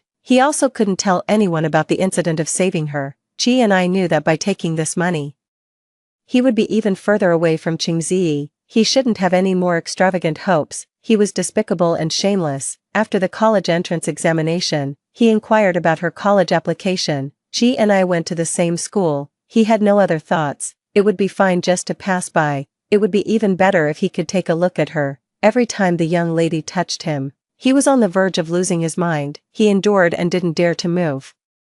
His heart uncontrollably gave birth to a crazy longing for her to get closer. He was afraid of being seen through his despicable inner self. The feelings that couldn't be expressed aloud blossomed into an eternal flower on his broken and dirty soul, until the girl beside him held his hand tightly, playfully tugged at his ear. "Student Qi, are you a fool? Do you think this young lady is only worth 300,000 yuan?" 17. Qi was on high alert. I thought there was something serious. But in the end, was this all there was? "Zhou Yang, you're so stingy. I'm ashamed to have you as my former fiancé." I didn't care what the ferocious-looking Zhou Yang was thinking. I dragged Qi out of the crowd. When we reached a secluded corridor, Qi suddenly hugged me from behind. His chin gently rested on my shoulder, and the breath he exhaled tickled my ear. "Miss," his voice was hoarse, "I'm not a good person." I rolled my eyes. I've heard this sentence so many times in 2 lifetimes that my ears are almost calloused. "So what?" I asked irritably. "I like you so much, miss." He spoke slowly, his tone awkward yet extremely earnest. I covered my wildly beating heart. It wasn't even a particularly passionate love confession, but I was hopelessly moved. "I already knew that, miss," he called again in a low voice, his voice broken and lingering. He had no idea how alluring he looked at this moment.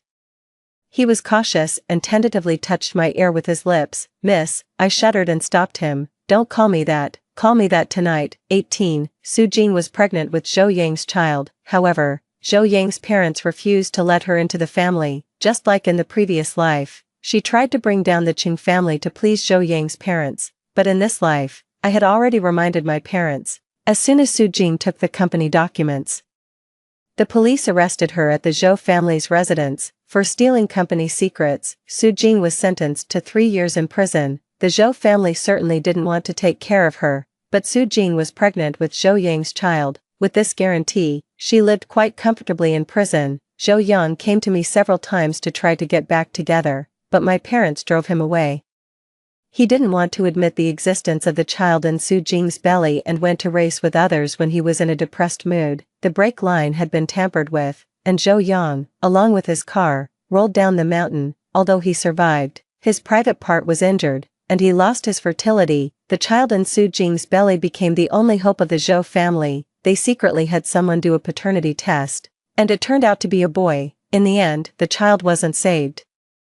Su Jing bullied others in prison relying on her pregnancy, and there were many people who couldn't stand her. After losing the child, she also lost her only value. The Zhou family discarded her like garbage. Su Jing wrote many letters and sent them to the Qing family. Before the letters reached my parents' hands, I instructed the servant to throw them into the trash. Qi and I started a company. He didn't go to the stall to sell multigrain pancakes every day anymore. I asked him why.